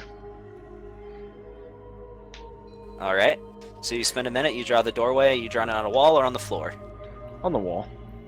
Okay. So you find a cave wall and it's rather large. You don't have any trouble. Yeah, you draw it. After about a minute, it pops into life with a swirling vortex that you can see a very nice looking corridor through the entryway. So this corridor was like 5 or 6 feet wide, just big enough for a person to walk through, and it had several doors. Now it's like 12 feet wide, and it has Which is just big enough. yeah, and it has 2 doors, one on the right, one on the left, and the hallway has been incredibly shortened. And yeah, the kitchen is massive, or the kitchen dining room is massive. The ceiling's like 40 feet tall now. But the laboratory remains the same. Laboratory / library remains the same. I just took out all the bedrooms, added it to the kitchen dining area. Okay.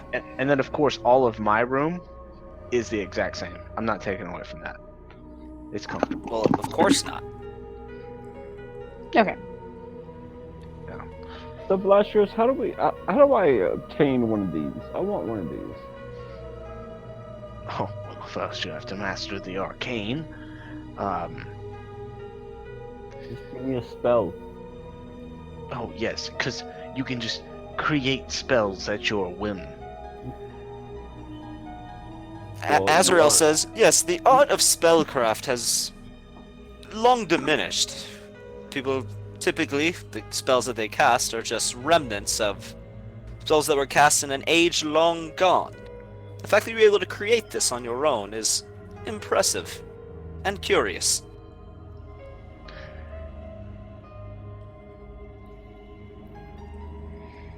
Yeah, so in the male's room, there is 2 bunk beds right beside each other, so 4 people can sleep.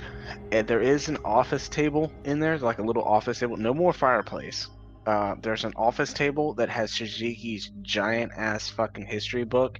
There is the floor space is big enough to hold a bear rug across the span, almost the entire I was about to mention floor. the bear rug. Yeah, and there's a very elegant looking chair just precariously placed right between the 2 bunk beds. It's a wingback chair.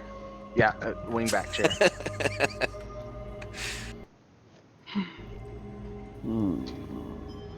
Ophelia, your room is still like a 10 by 20. You know, real nice bookcase and fireplace, and you got nice little lounge chairs. Real nice big queen size bed in there. Your room looks pretty fun. The other guys?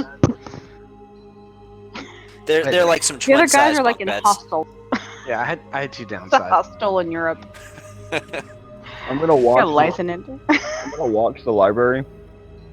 Okay. Okay. Yeah, no, it's in there. I know the Are you library's gonna in there. peruse? I've been inside his freaking Yeah. building before, Yeah, you have. It's not your first. I mean, it's different now, but you've been in there. so I'm gonna walk to the library. Put hook on one side of on one bookcase, put a hook on the other, and hang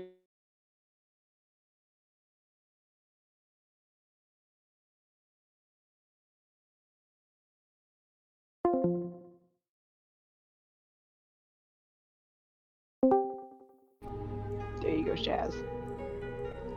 All right. So at this point, Velastrios, are you still outside, or are you? No, I'm in. You're in. Okay. You see. So you see Drolacek walk through the front door. Do you do anything?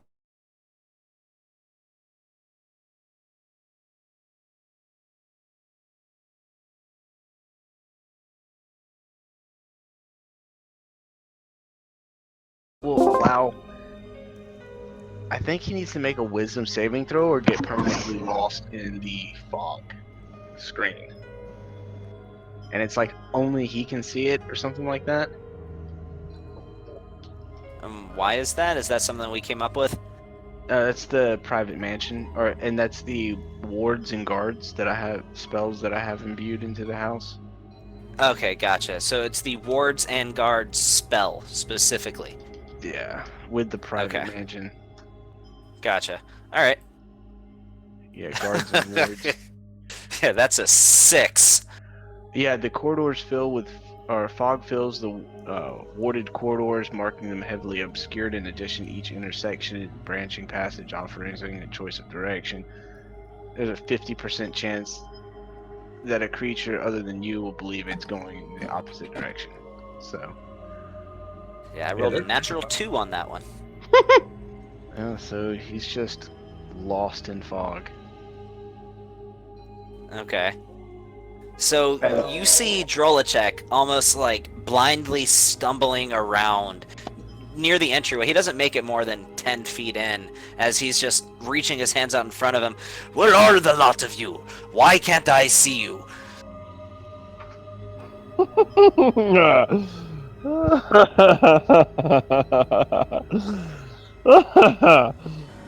Sucks to be you, Drolacek. I will have the unseen servant start to like try to take off his coat, hang up his stuff for him. In blazes, what is touching me? Get off! As he pulls his axe and starts swinging it around as it just passes through the servants to no effect. Is he in visual of me? He is. Okay. So You don't really see the fog and stuff like that. He's the only one that sees this fog. Randomly like, "Bud!" You're like, what the fuck is this guy doing? Okay. I'll allow him to pass freely in the middle of all of this. Eventually. He's gonna I just pay wanted to for it first. laugh. Okay, so the fog on his visual clears because you see at some point he hits the wall with his axe, doesn't even leave a mark in it, and he does so with such a force that he falls and stumbles backwards and lands flat on his ass until eventually he looks around, does a few obvious dramatic blinks, looks at the rest of you and says, "Well, there you are. What in the hell was that?" Fun. I don't know. You tell me. Well, there was a fog. You didn't see the fog? Absolutely not. I didn't know there was a fog. She start flailing. Trying to. Did you have a stroke? He gets up and, ignoring what you said, he's like, "These old eyes, I swear, they're just failing me. These old eyes." As he just walks past and says, "Where can I find somewhere to lay a mat?" So I'll place my hand on his shoulder and just whisper in his ear, "You are in the mansion of a very old archmage. You wander too far or get too curious, the house will kill you." And then I will open the door beside him. "You can lay your mats in here." Much obliged. As he looks at you and kind of shrugs your hand off and walks through and starts unpacking his backpack. "Oh, Shiziki. Amelia, if y'all would please accompany me to the dining hall / training ground / living quarters of Blue." By the way, Tony, real quick, somebody we haven't heard anything from this session. What's Dorian doing? Nothing. Oh. Do. Okay. Gotcha. Just hanging Solid. out. I'm not gonna try and roleplay 2 characters at the same.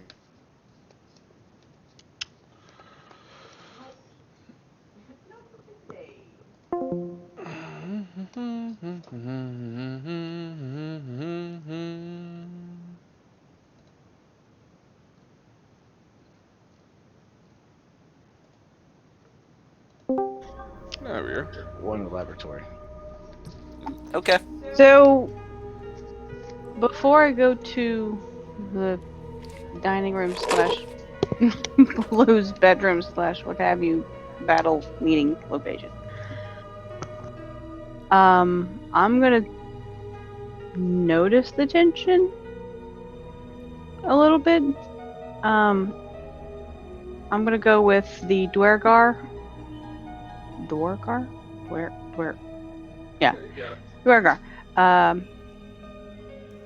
I'm going to walk up to him and let him know that because of my quarters' size, he may sleep on a mat in my bedroom. No funny things. Roll a Well, seduction check. if that's all right with you, I mean, I swear, I would rather I simply the wish tension- refuge. Right. I would just rather prefer tension amongst the men folk here to be.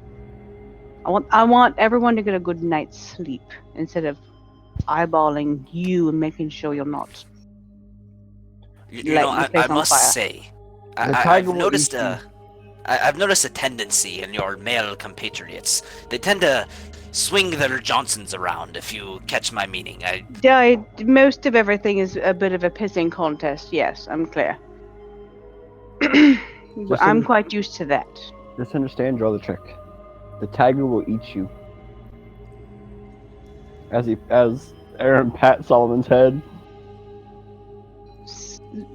Like I said, the tension, as I was speaking of, Really just showcases his metallic teeth, which are sharp as daggers. like, obviously, I trust you not to try anything. You're a human being. You're human for the most part. You know what I mean. Look, these old bones Would.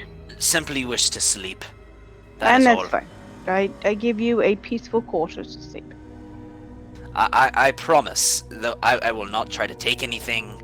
I'm just wishing for a place for me and Bessie, as he pets his spider on the back, to find a place to sleep. Absolutely, and I can give that. Yes. It's all in good fun. I know you're not going to do anything. The tiger won't eat you, I promise.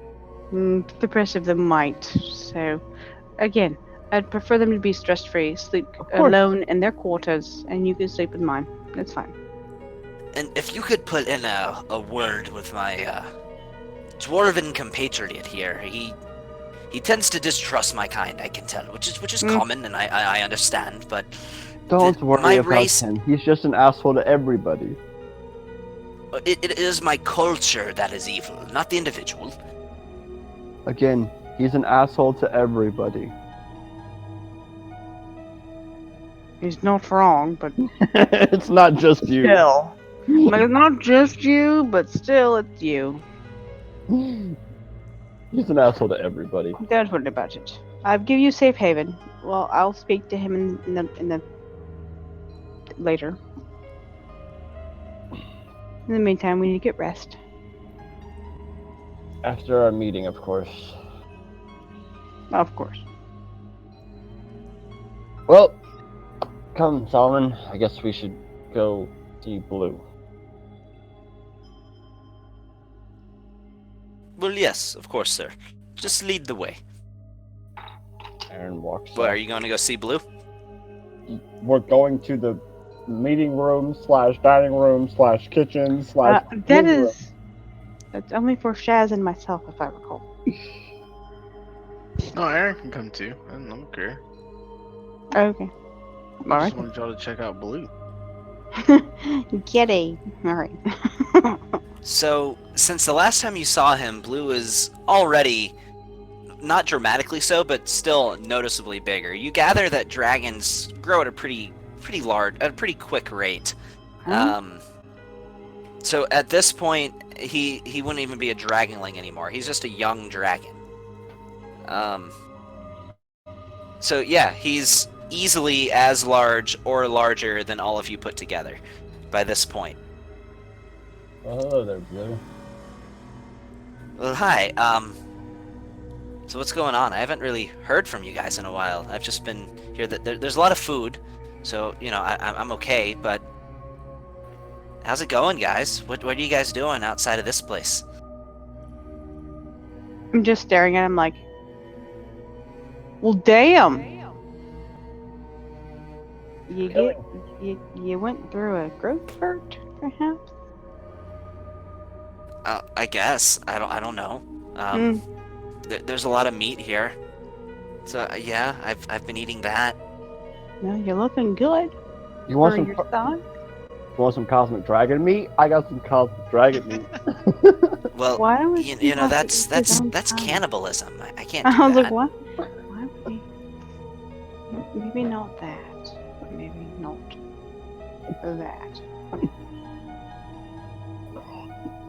No, there's a lot of there's a lot of ham hocks and different meat items that I've been eating. How much food do you go through a day? So, what brings you guys here? I mean, what are you doing? You know, I just like to know what's going on. Well, we're fighting tentacle face things. We're here to sleep, so we can actually go fight the tentacle face things. Well, that sounds exciting. Because we're in the Underdark currently. You know what sounds fun? You should bring me with you. Yeah, I say yes. No. Old fuck, no fun. Blue, you are the last of your kind. Do you know what an illithid is? No, I don't think I do. Then you would do nothing but go out there and get yourself killed. And then do you want to be the last of your kind? Never to reproduce? Never to regenerate your own race and species? Well, if he's the last of his kind, he can't regenerate his species. Just Yes, he can. gonna throw it out there. He doesn't have to be the last of his species. Well, technically, if there's not another one of him, he can't mate with another of his kind, so it'll be a freaking hybrid freaking mutt. Well, not in the perverse way you guys are talking. Give me tomorrow, I can make another blue dragon. Or silver dragon. Silver dragon. So if you can just make another one, why doesn't he come off in the battle with us? I can barely hear you, Nick. If you can make another one, why can't he come to battle with us? Well, My they're point not exactly. quite as Because he's sturdy, a child. but I'm with Velastro's. I'd rather him just stay here, but if he needs a companion, well, What, you gonna turn your wingback chair into a dragon? I can literally do that. Or, you know, a rock. Or one of you guys. Whatever. Solomon, step away very slowly. Solomon, don't you want to be a real boy? I don't know how Solomon react to that. Just saying, it's all in the realm of possibility.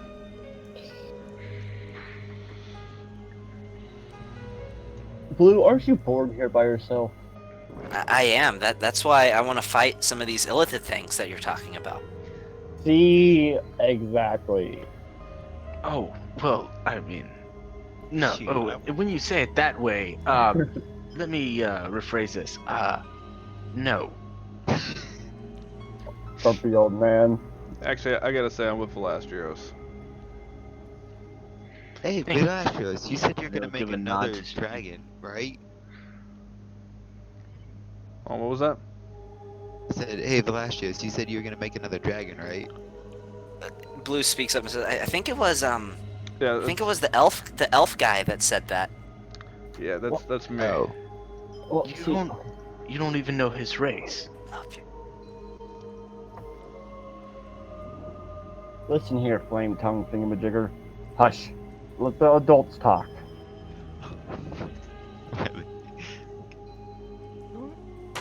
Alright. You go sit in the corner and let the adults have a conversation. Aaron, do you just try and piss off everybody that we meet? Sometimes, yes. You understand we're going into battle with this guy watching our backs. Just wanted to Yeah. throw that out there. But I'm agreeing with him on taking the dragon with us, so that gives me something, right? I mean, you just told him to shut his trap and sit in a corner and let the adults talk. So I'm pretty sure that negated a lot of the brownie points you were getting there. But you know what? That's just me. Anyways, hey, so Flame Tongue guy, take the dragon with us? Yeah. Okay, cool. See? I still got that bet going on, right? Drolachek speaks up Yeah. and says, "How about we put it up to a vote?" No. Yes! Go vote. back to the room where you came from. Let's have a vote. I say vote's fine. There will be no voting. Because you're an old, cranky old man. Whose dragon is this anyways? That means that I am more wise than you. Doesn't mean you're any less cranky. Let's You put. can be Hey, cranky sometimes too. shh. Let's let the dragon decide for himself. No. The dragon is a child.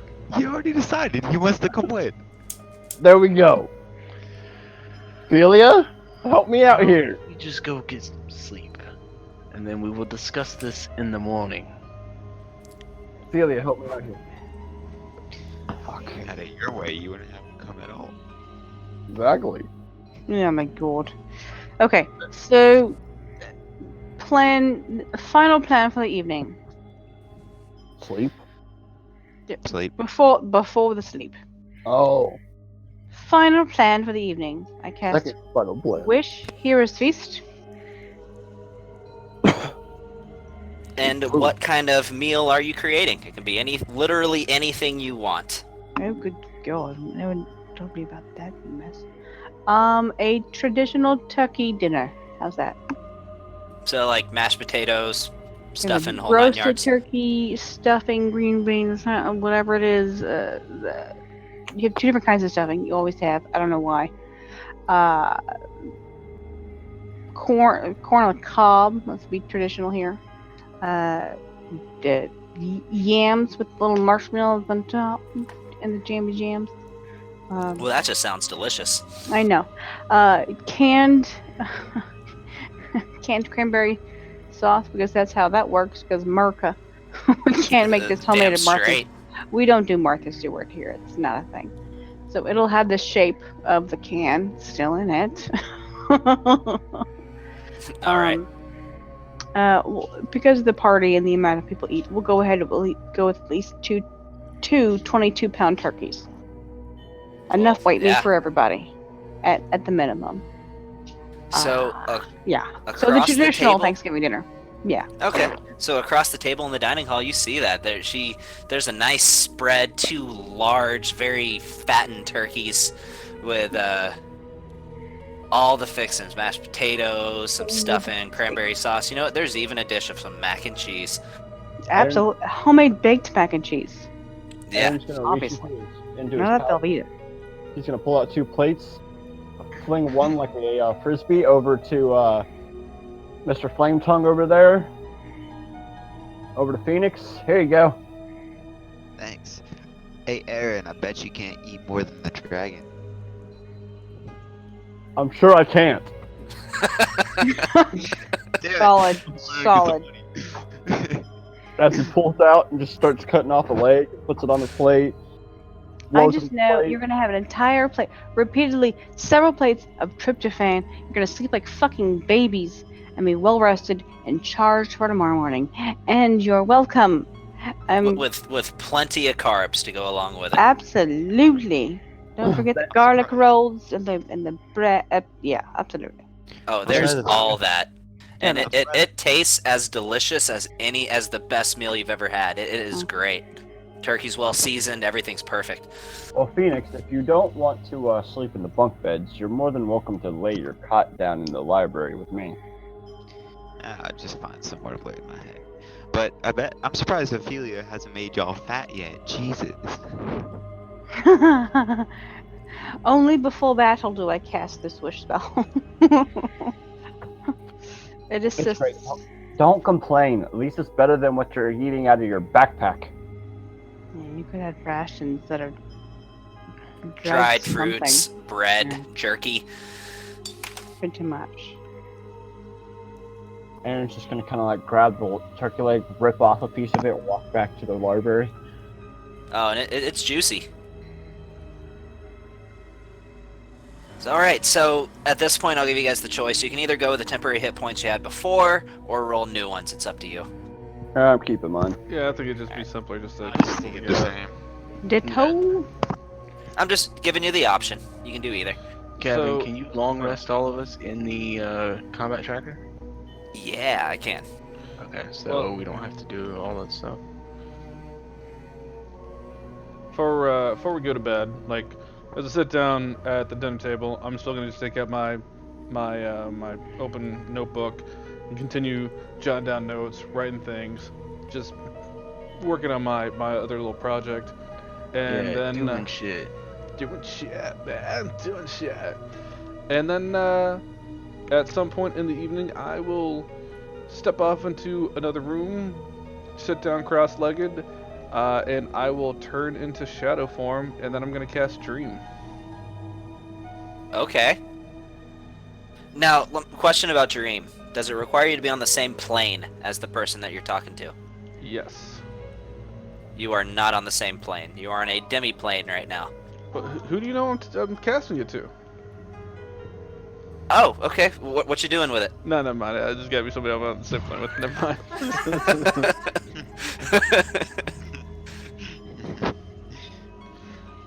Let me see. Yeah, it must be on the same plane of existence as you. Very well. Yeah, you are on a pocket plane, a demi-plane. I will come out of Dream or cast it. I'll be like, oh yeah, oops, fuck me, and then I'll be like, you know what? I could probably step out of this for a moment, but I'm not doing that. So then I'll just go ahead and go to bed. Actually, hey Velastros, is there a way I could step out for like 5 minutes and still come back in? Is that a thing? Velashus will just point to the open door that's wide open. I will step outside the door and then use another spell slot to recast Dream.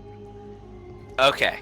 Now it works, as you are standing in complete darkness other than 30 feet in every direction from you. But yeah.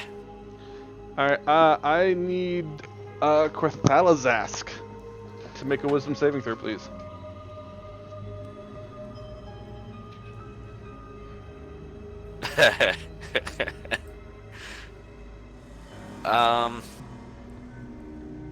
So how do I want to do this? I rolled a natural 1.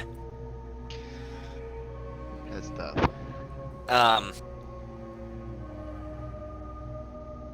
He could use legendary resistance, but you know what? I'm curious what you're gonna do. So go ahead. I expect him to do that, because then I would just burn through one of his legendary resistances for the day. Alright, so let me do the full ordeal here. Let me see here. On a failed save, echoes of phantasmal monstrosity spawn, a nightmare that lasts the duration of the target's sleep and prevents the target from gaining any benefit from that rest. In addition, when the target wakes up, he takes 3d6 psychic damage.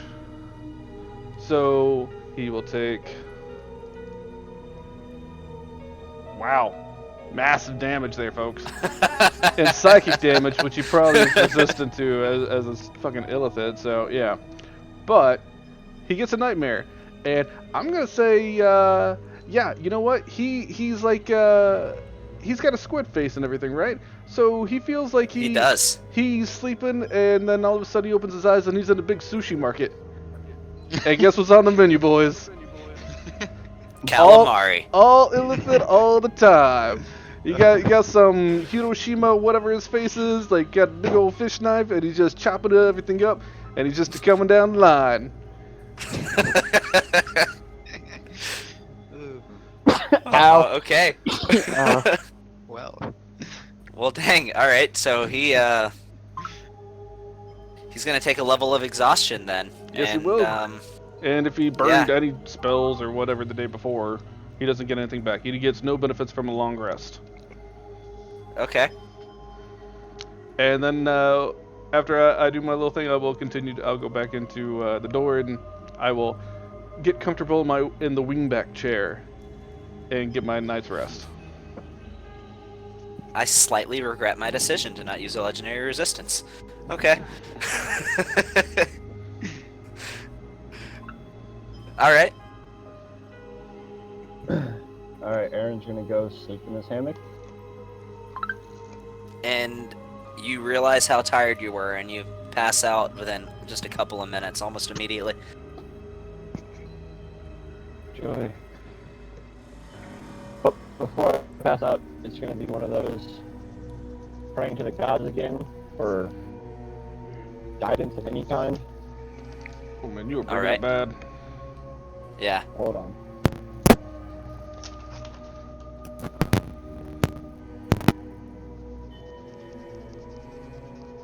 So, Aaron, when you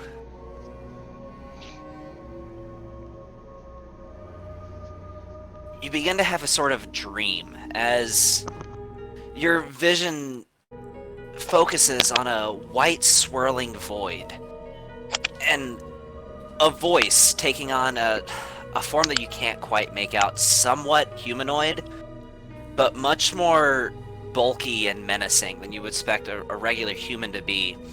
It speaks to you and just says, "Power invites. Your prophecy may protect you for now, but in the end you will be just a man. As we will consume you, we will consume everything, we will consume all. You think your power protects you, but it will be the undoing of everything you know and care about. We will see you soon, just when the day arrives that you feel as though your comfort has finally returned to you. Just when the day when you feel safe presents itself, just when the day when you finally let down your guard arrives, that is when we will come for you. And we will come for everything. And that is when we will demonstrate to you that your supposed power means nothing to us." Well, that is where you're mistaken. Because I never let down my guard. Ever. And I will come for your head. The Kiwari will rise. And You the will astral fall. will spread until it touches every inch of your pathetic world. You will fall. As his image fades, and you wake up in the middle of the night and suddenly with a snap in cold sweats. Wonderful.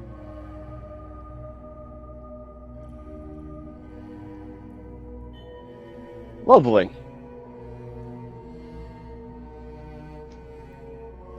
Can y'all hear me? Yeah, I can hear you. Okay. Well, this is gonna be fun.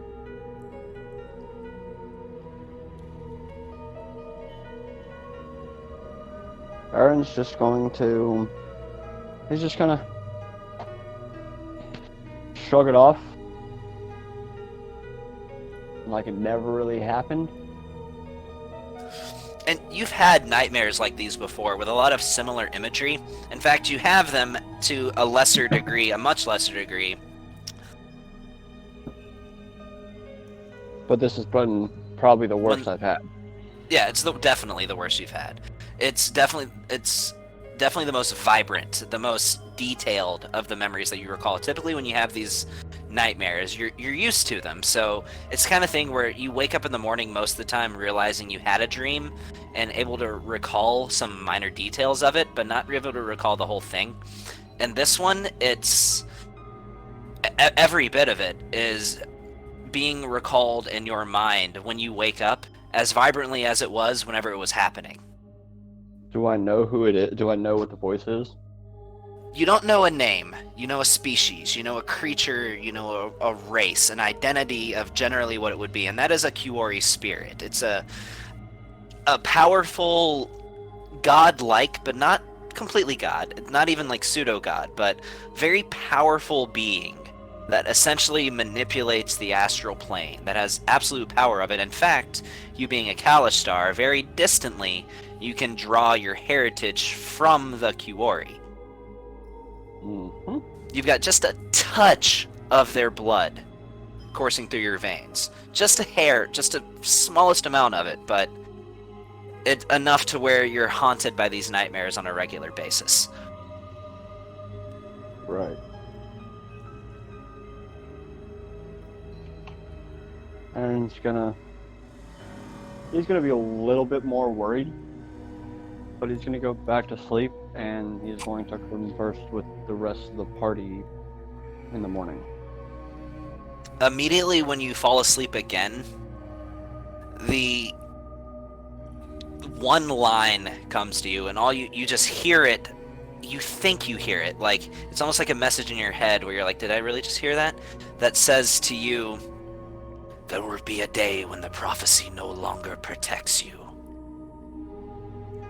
And that's it.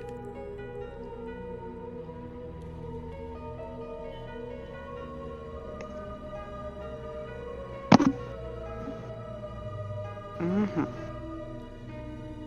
So, to put a positive spin on this, Gavin, I just need you to be aware, if Yes. you rolled a natural 1, that is a critical, so now he actually takes double the damage. That's 10 points of damage. I'm just saying. Throw it out there. Okay, good to know. You Got are you guys. absolutely right. Chipping it away, man. Chipping it away. you whenever you fight him, you just might go into the fight with him having Fucking gotcha, boy. a few more or less hit points. Got his number. I'm just saying. Alright, that's all. Hey, those less hit points could matter. Just saying. You know, if I've learned anything from being a DM, a lot of times those small little numbers, they actually really do count. Well, Yeah, to be honest, you- how many bosses have I killed when it come down to the last few numbers? I got, There's been a ton of bosses that you've killed within like 5 of their maximum hit points. that's my 5 right there.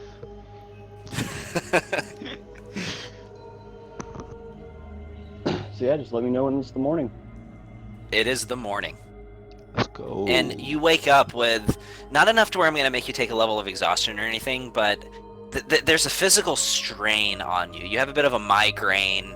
You feel more sluggish than you did. Just the overall quality of sleep that you got just wasn't great. So kind of like a hangover. Kinda, yeah. Actually, that's a good way of putting it. So Aaron's gonna Tryptophan walk hangover. It happened. He's gonna walk into the dining room and holding his head, looking for the coffee. Velastrios, is there a pot of coffee? There's a pot of tea. So no. I'm just gonna reach into his pouch, pull out a thing of coffee, and make himself coffee. Alright, you got yourself some instant coffee. He's just gonna drink from the freaking jug. Look at Aaron. Bad night. I mean, that's gross, man. If anybody else wanted that, like, I don't want to drink after you. Well, we have some issues, by the way. So I don't know if y'all know anything about Kalistar. Not really. But- Alright. Do you know anything about quarries? I don't know, Gavin, if they know anything about quarries. Kind of like, I don't know, Gavin, do we? You're not really, no. Your race is a very rare one. You've met maybe a handful, if even that, of other Kalistar in your lifetime. So the Kiwori are Can I not very roll a well history known. check? You So can. Okay. I'm going to explain to them what quarries are. Well, there's no critical fails on history checks, That's so I'll with say a nat this. one. So I'll say this. You've heard of them. No. You don't know a lot about them. All you know is that Kiwori are essentially vengeful spirits that control the astral plane. Beyond that, you don't know much of their motivations. You just know what they are. Now, Aaron's going to explain everything that he knows. Okay. So, yeah. So just take it as they know everything that Aaron knows. So it's not new information for you, Velastrios, but it is new information for everybody else. Okay. If you'd rolled higher, I might have told you some other details about them, but you just know what they are, and that's pretty much it. Right. So apparently, they're coming here.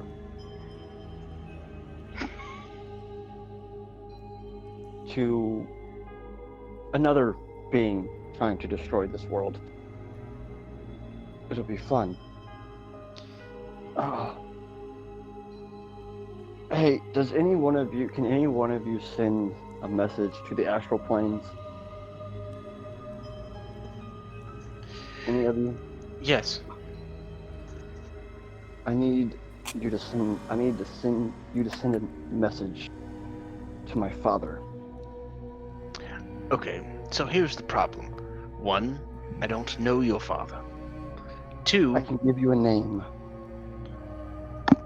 So you'd have to give him an actual image? Gavin, how do you want to work the sending spell? So, Yeah, like what are the fine details of that spell? I mean, does it say you can send messages to other planes of existence? I can go to the astral plane whenever I want. I have the cloak, the star cloak, That's right, yes you can. so I can go there for up to 30 minutes a day, once every long rest. I'm not sure if it was, I think it might have been 30 seconds, I'm not sure, but... Oh, yeah, it might be 30 seconds. It was 31 way or the other.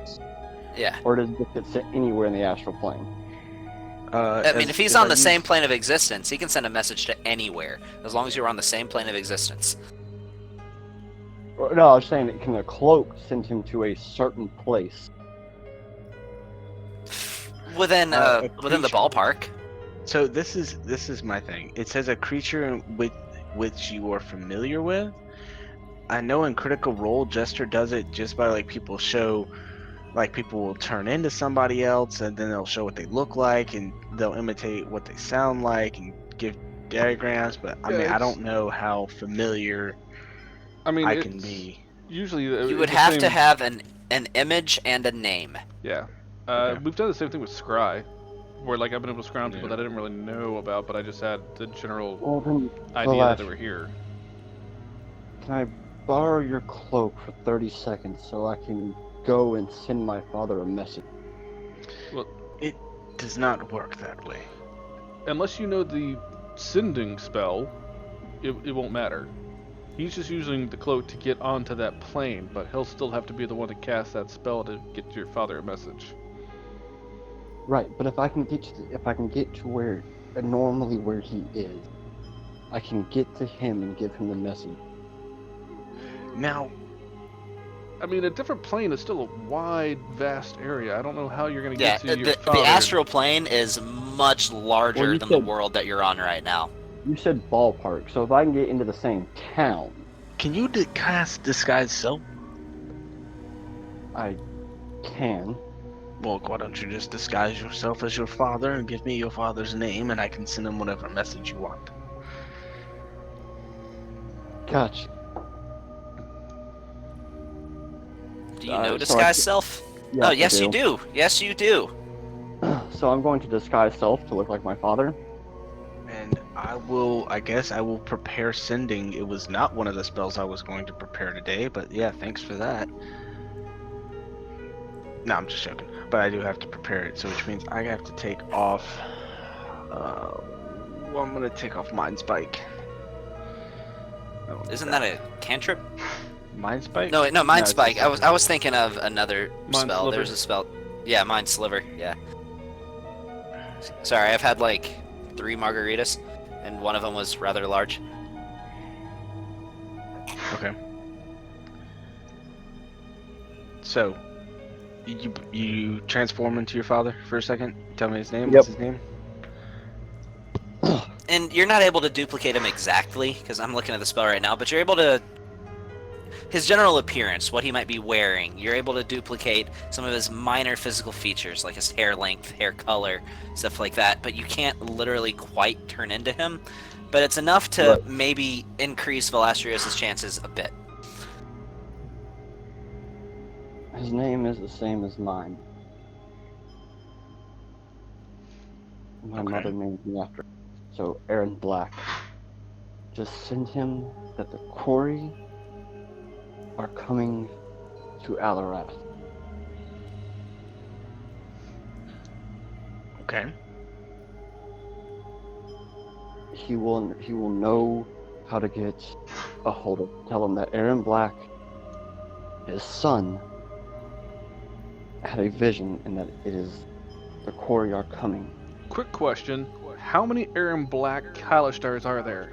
Because if you have to specify that there's an Aaron Black that's your son, He would be the junior. right? But I'm saying, like, hey, Dad, this is the Because guy if- that's if- named after if you you, just get the- your son. I mean, Tell- whether someone's a just tell junior or a senior doesn't really affect the spell. If you just know that portion of it, then No, I'm just saying it seems weird that he has just to tell him- specify that there's another Aaron Black. Okay, you also have to That's understand also his Aaron is still going through a migraine right now. yeah, and it's pounding, dude. Like you need some Excedrin bad. Tell him that his son said that the Quarry are coming to Alarath. He will find a way to contact me.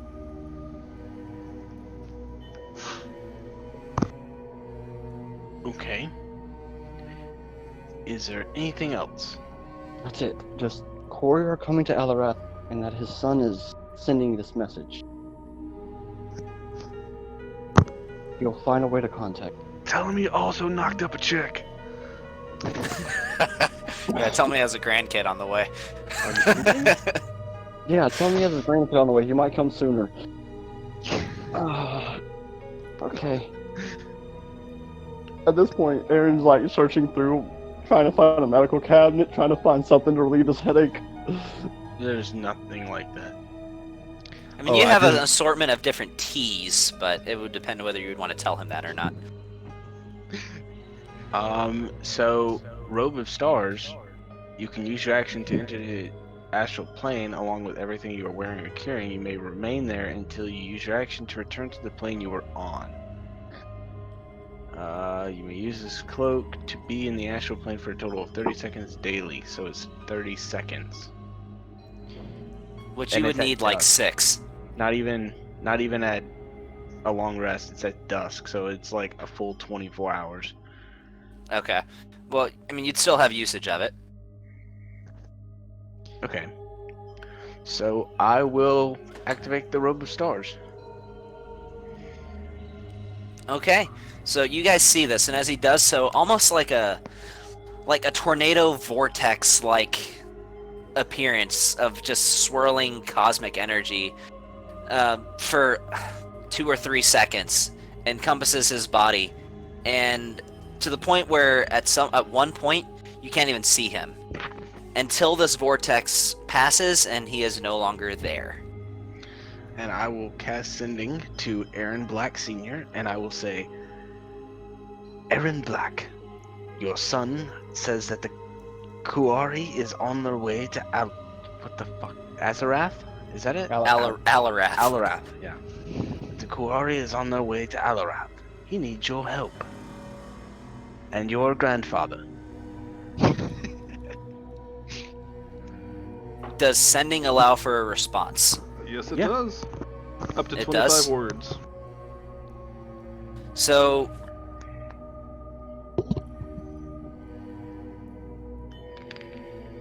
that is most troubling. We will make haste. And that's all you get. You know, I didn't even need to come to the astral plane. Because if you send it across planes, there's only a 5% chance it doesn't arrive. See, I didn't know that, but Yeah, I mean, I don't have to know that, so. Yeah. And thanks for knowing your spells, Brandon. Jeez. I don't have sending. Yeah. Anyways, alright. I'll go back. I rely on you guys for a lot when it comes to like telling me what each of the spells does, because there's like 3,700 different spells. So So, side note, comma. I will remember something I left behind. I will go back into the room with the wingback chair, and I will pick up the belt that has potions on it, where I had Jimmy, because he was giving me a foot rub as I fell asleep last night. So No, it was a damn good one. yeah, but he just up and left. He GTFO'd after I fell asleep. So I'll just pick up the belt. I'll leave the potions and everything on there for the next Jimmy, and I'll just put that in my bag. All right. Potion still affixed to it? Still the same potions that I had in there. I'm just not gonna take them out because I don't want to bother with it.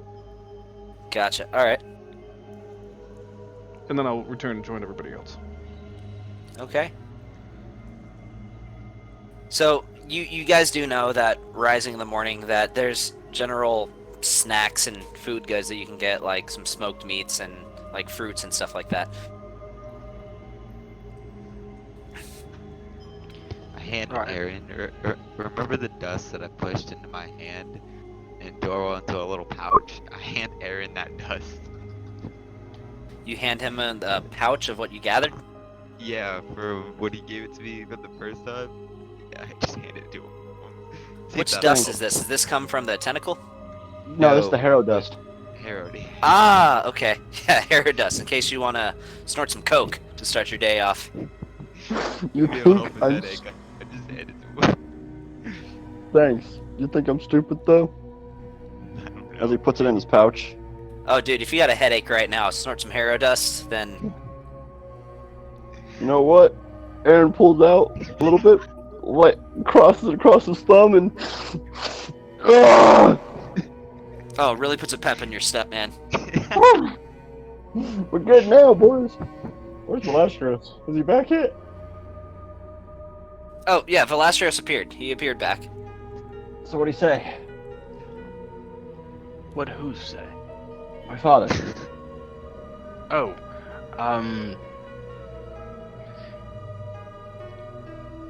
he said help is on the way. Good. That's a good thing. So may we please leave? Yeah, we're good. Woo! Wait, That we was- still had the argument on if the dragon was coming. Like, Listen, the dragon's not coming, get over it. Yeah, we already settled that one. He's saying in You here. We heading out. Up to, let's go. Gavin, everybody's outside of the house by now, right? If you want to be. I mean, Yeah, I shut the door and close it out. did everybody leave? Because if you didn't leave, then you were just ejected from the space as soon as you shut the door. Yeah, no, I left. I'm out. Okay. Yeah. Okay, I'm ready to move on, but it is 10 p.m. Yeah, if you guys want to call it for the night, that's all right. I mean, Because- y'all can keep playing if y'all want to. I have to be up pretty early tomorrow. I got a lot of stuff I gotta do. If you want to get to the point where it would be like right before combat, so that way next session we just Yes, roll right into it, Do then that, because otherwise it'll take us 4 hours to get to that. Yeah, we might go back into the room, sleep a little bit more.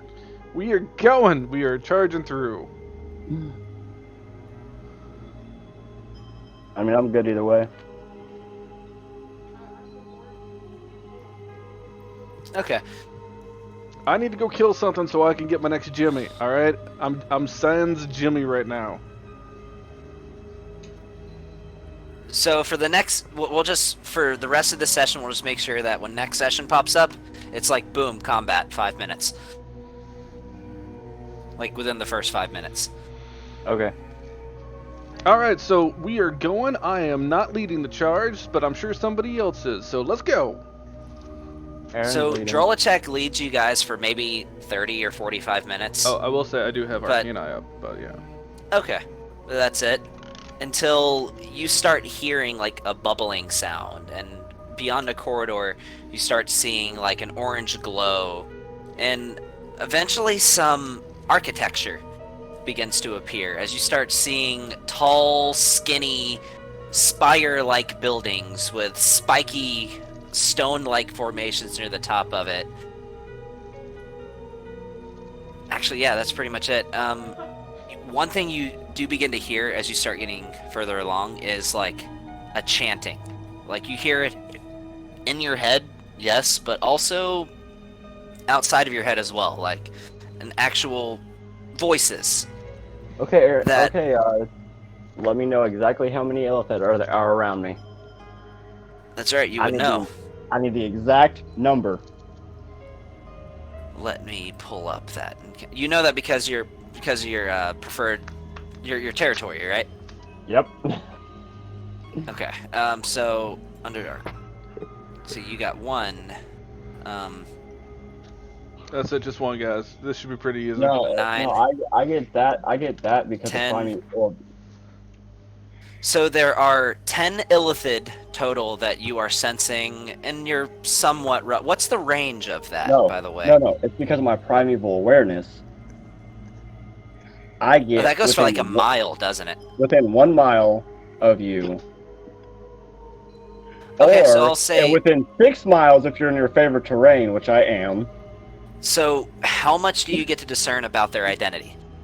I get to know how many there are. Hold on. I think he gets to know like everything. Yeah, like I get to know Lucky. everything. Like just tell him. Like I get all. Direction, distance, type. Yep. And how many? So you know their creature type. So I'll say this: you sense 5, 9, 10, 11. Like I don't think 13, it's actual 14, illithid. 15. I think they're aberrations. Yeah. So within this I get little exact- I get settlement, exact- you detect 15 aberrations. I get exact number, their sizes, how long they've been there.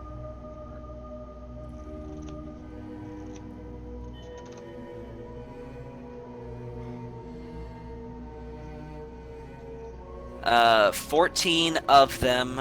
Well, no. Let's see. Well, the time they've been four- there, is that just knowing, or do you have 4 to of them- actively be tracking?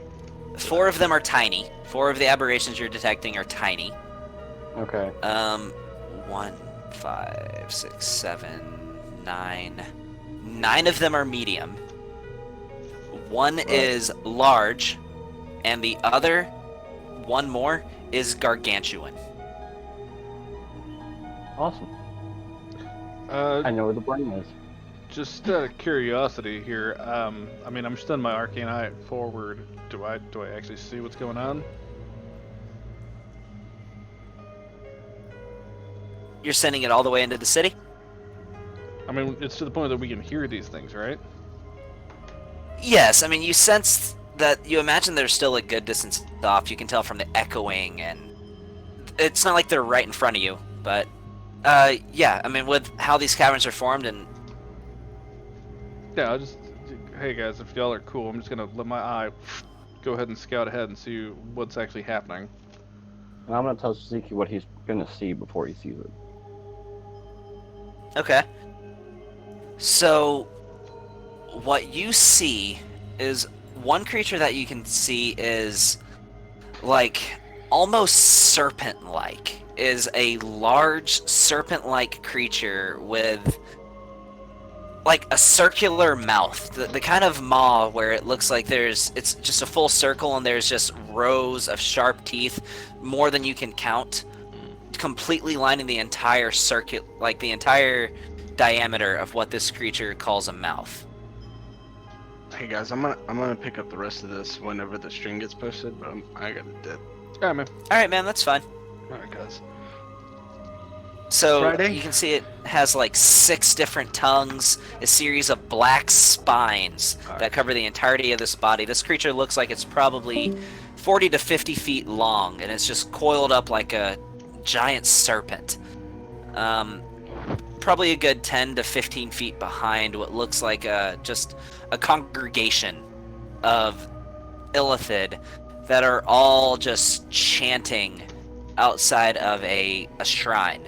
When you look at this shrine, what you see is this entity that looks like it has about 7 different tentacles. It And what really gets you about this creature is that it looks like almost like a squid, but across the entire front torso of this squid-like creature, you see rows and rows upon rows of eyes. There must be at least 100 of them depicted on this statue. And alongside these 7 different tentacles on this big mass of eyes and tentacles, you see what appears to be 2 human-like arms. One of them clutching a large staff, almost halberd-like weapon, which it just looks like a staff but has a small blade on the end of it. Nightmares. That's depicted on this shrine, where you've never really seen any creature like it, and you would imagine that it's not really depicting any creature that anybody's ever experienced before. You can't quite discern exactly what that would be, as it doesn't really...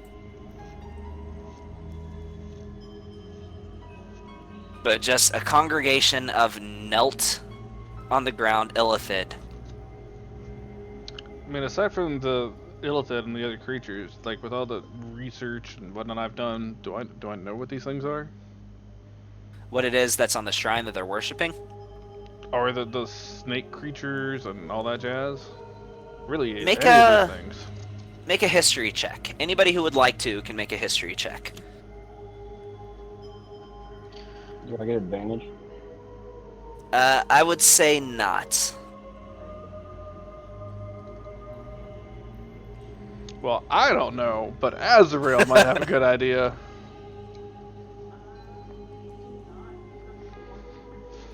So, for Azrael and Phoenix, this occurs to you. You've seen things about this kind of creature before. It is this is that large creature that you're seeing is what's called a Neothelid. A Neothelid is a creature that's very much related to the Illithid. What a Neothelid is essentially a Illithid tadpole, because the way they reproduce is by basically a process of infection, where this tadpole will infect a body, will drain its life force until there's essentially nothing left, and then that body will convert into an Illithid. I can't even say the name of him. A Neothelid is essentially what happens when a tadpole never inhabits a body. And what strikes both of you is that, from the legends that you've heard, that Neothelid typically they're a bit of a taboo among the Illithid, because an Illithid tadpole should never actually go through its entire life cycle without finding a host. So the fact that they've allowed one to fully mature and aren't actively trying to kill it is curious. But that giant creature is essentially what happens to an Illithid tadpole when it never finds a host.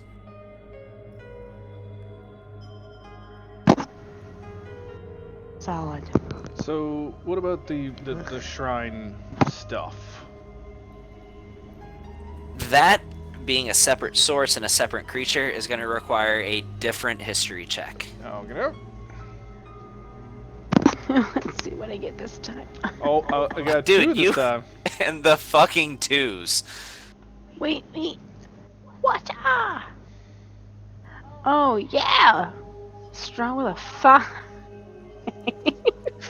Yeah, I'm going to go and say that none of you really shit. know. You've never seen a creature like the one that they're worshipping. Kind of bullshit, because our guy with double proficiency in history is not here now.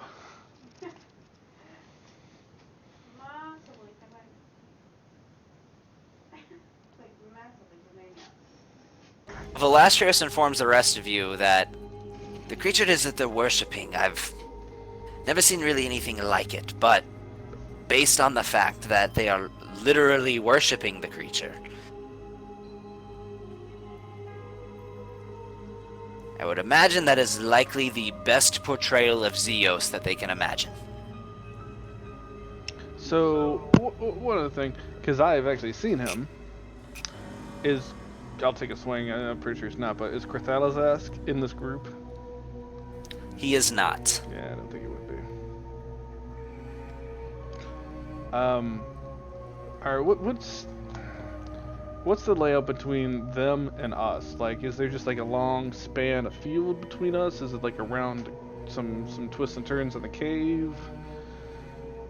Let me pull up because this is an encounter I'm talking about, so let me pull up my map. So essentially what you see right here is prior to arriving at this shrine that is nestled off, and you know what? Here's what I'm gonna do. So everybody else, pretend you didn't see this, but I'm gonna actually share this sheet.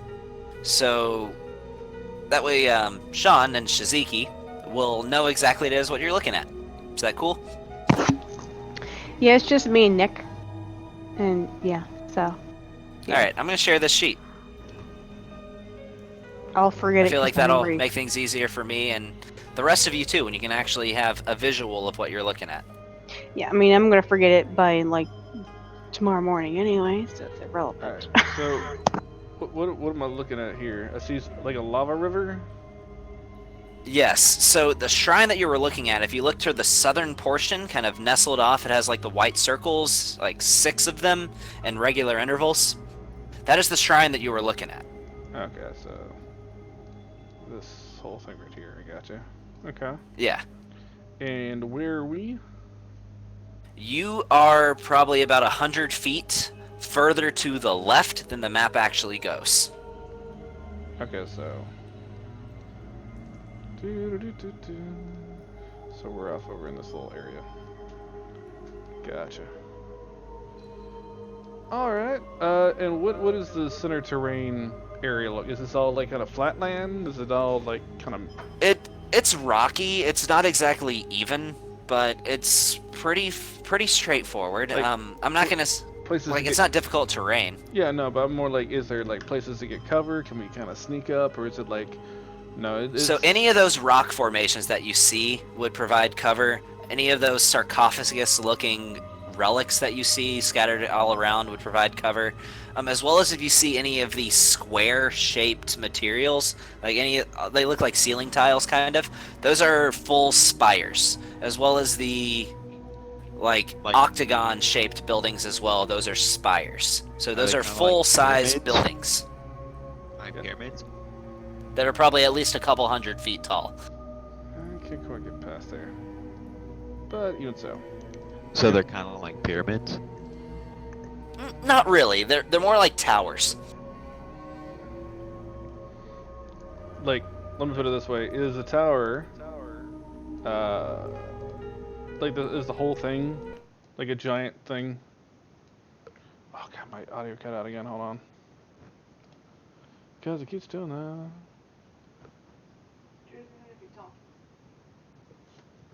How tall they are, but you know they're not small. What do you say? Oh, okay, so they're tall. All right. Wait, 200 to 300 feet tall. How tall is this cavern? This is easily the highest ceiling that you've seen in the Underdark since you went in there. It's probably, you could only imagine 600 to 1,000. Okay. Yeah, no. We can play that. Easy peasy. AKA, Aaron has a lot of room to run away. I mean, I was thinking he has a lot of room that he has to run all the way to them to shoot them at point blank range with a sharpshooter, but he's gonna have to like run, action dash, do some bonus action movement of some kind. I'll just go ahead and say you would imagine these ceilings are probably about 600 feet tall. Yeah.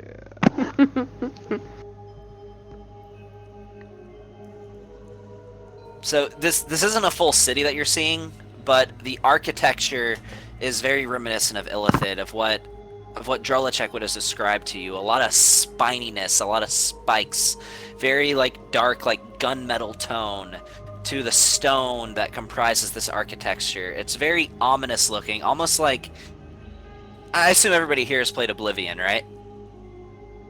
A little bit.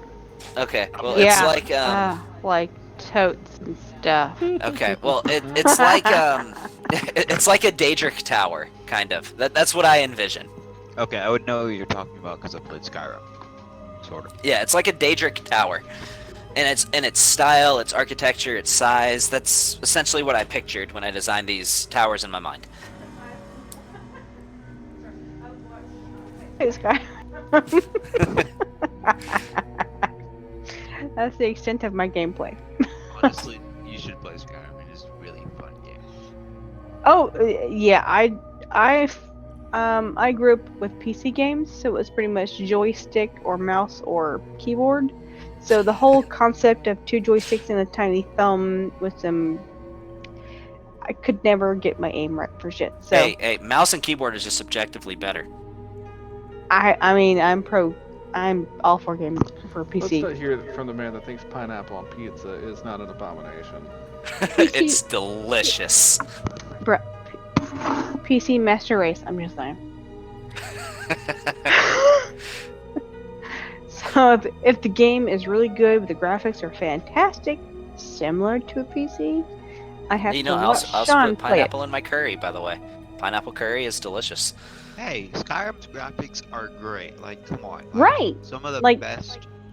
Absolutely, like and it doesn't have to be on PC. So that's why I was like, I can't play it, and he prefers not to play on PC.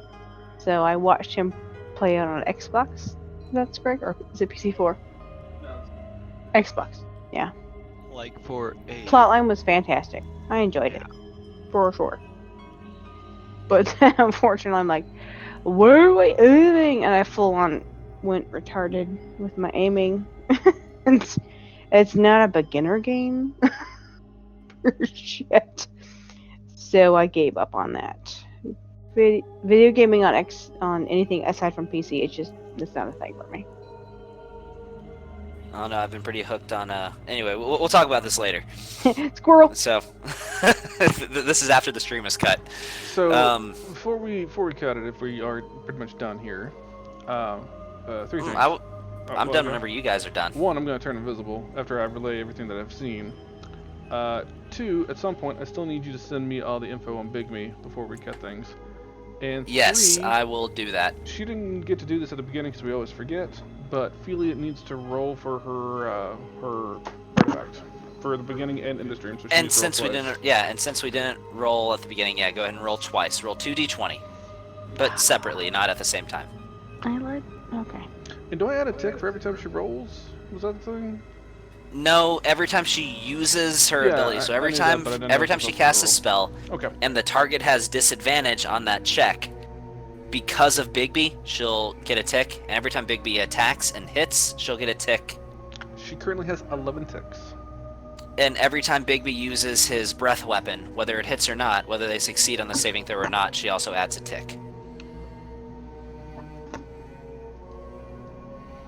Okay. So I'm doing 2d20s at a time, totaling Just 4. 2d20 Well, total. no, Oh, yeah, 1d20 2d20 total, one each twice. time. Okay. And alright, if, it's like, if she were to happen to crit on a spell, like they rolled a natural 1 because of Bigby, that would be 2 ticks. I realize that it's kind of obscure and not very plain exactly how she should do that, but not pan out. Okay. Washa. Okay. And then one more time. Washa. okay. Oh. So Oh. nothing happens other than Bigby Cool. kind of rubs up against your leg and lets out a small whimper and gives you a little lick on your ankle. Clearly he's coming down with something. I need to put him up. Again, just a cute little tiny black lab looking puppy with the I only know, real like- sinister appearance about him is the slight shadowy aura and bright red glowing eyes. Maybe he's got distemper or parvo, perhaps a giardia. Just saying. I mean, you know about that better than anybody. Right. I was like, okay, he's not feeling well. Alright. Thanks for trying. And on that note, I'll kill the recording unless there's anything else that anybody needs to do, say, whatever. Is there anything else? Anybody, anything anybody wants to do? Anybody wants to ask? Anything? Yeah, anything. There's 3 things that I kind of wanted to ask or talk about. Fantastic. No, it's So- still Yes, there? please. What you got? Okay, so with my, it's just about my character and stuff. With my armor, I know how like it revives me, but when I get revived, if I have a spell slot like not there, or can I get an extra spell slot when I do get revived? Is one of my. You're talking about from your armor? Yeah. Okay. So is there any way I could like gain a spell slot when I do revive? Like not like if I have one that I've already used, just get it back open. Not really. You follow the same rules as warlocks. So if you take a short rest, you get both of your spell slots back. The total number of spell slots you have, you get all of them back if you take a short rest, which most classes don't get that. It requires a long rest, so hence the benefit of warlocks. But yeah, beyond that, no, you're just lucky enough to have a second chance. And that refreshes each day at dawn, by the way. So in the morning, anytime morning comes around, just know that you have that back. Once the sun has shone after a full rest. And so something to build towards my character, because everybody else Can't really hear you, man. So like to build on towards my character, since everyone else has like their nifty stuff, I wanted to kind of be able to maybe control fire and lava? Question mark? Maybe? Control fire? Yeah, just like, I mean, be like, so if like there was a fire burning, I could like move it or put it somewhere else or like put it on an enemy or something like that. I don't know, an idea. Let me see. I mean, there are spells that exist in the game where you can control flame, but yeah, it's a cantrip literally called Control Flame. I'm pretty sure. Yeah, so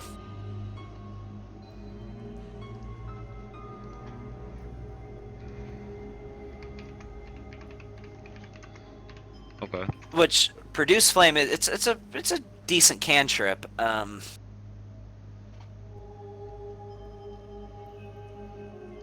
It is not for warlocks though. It's for druids, sorcerers, and wizards. Yeah, but it's also a racial spell for him, being a fire genasi. Ah, well there you go. So, yeah, they have the ability to produce flame, but you can't really control flame that already exists unless you had some other spell to do so, and I don't believe that you do.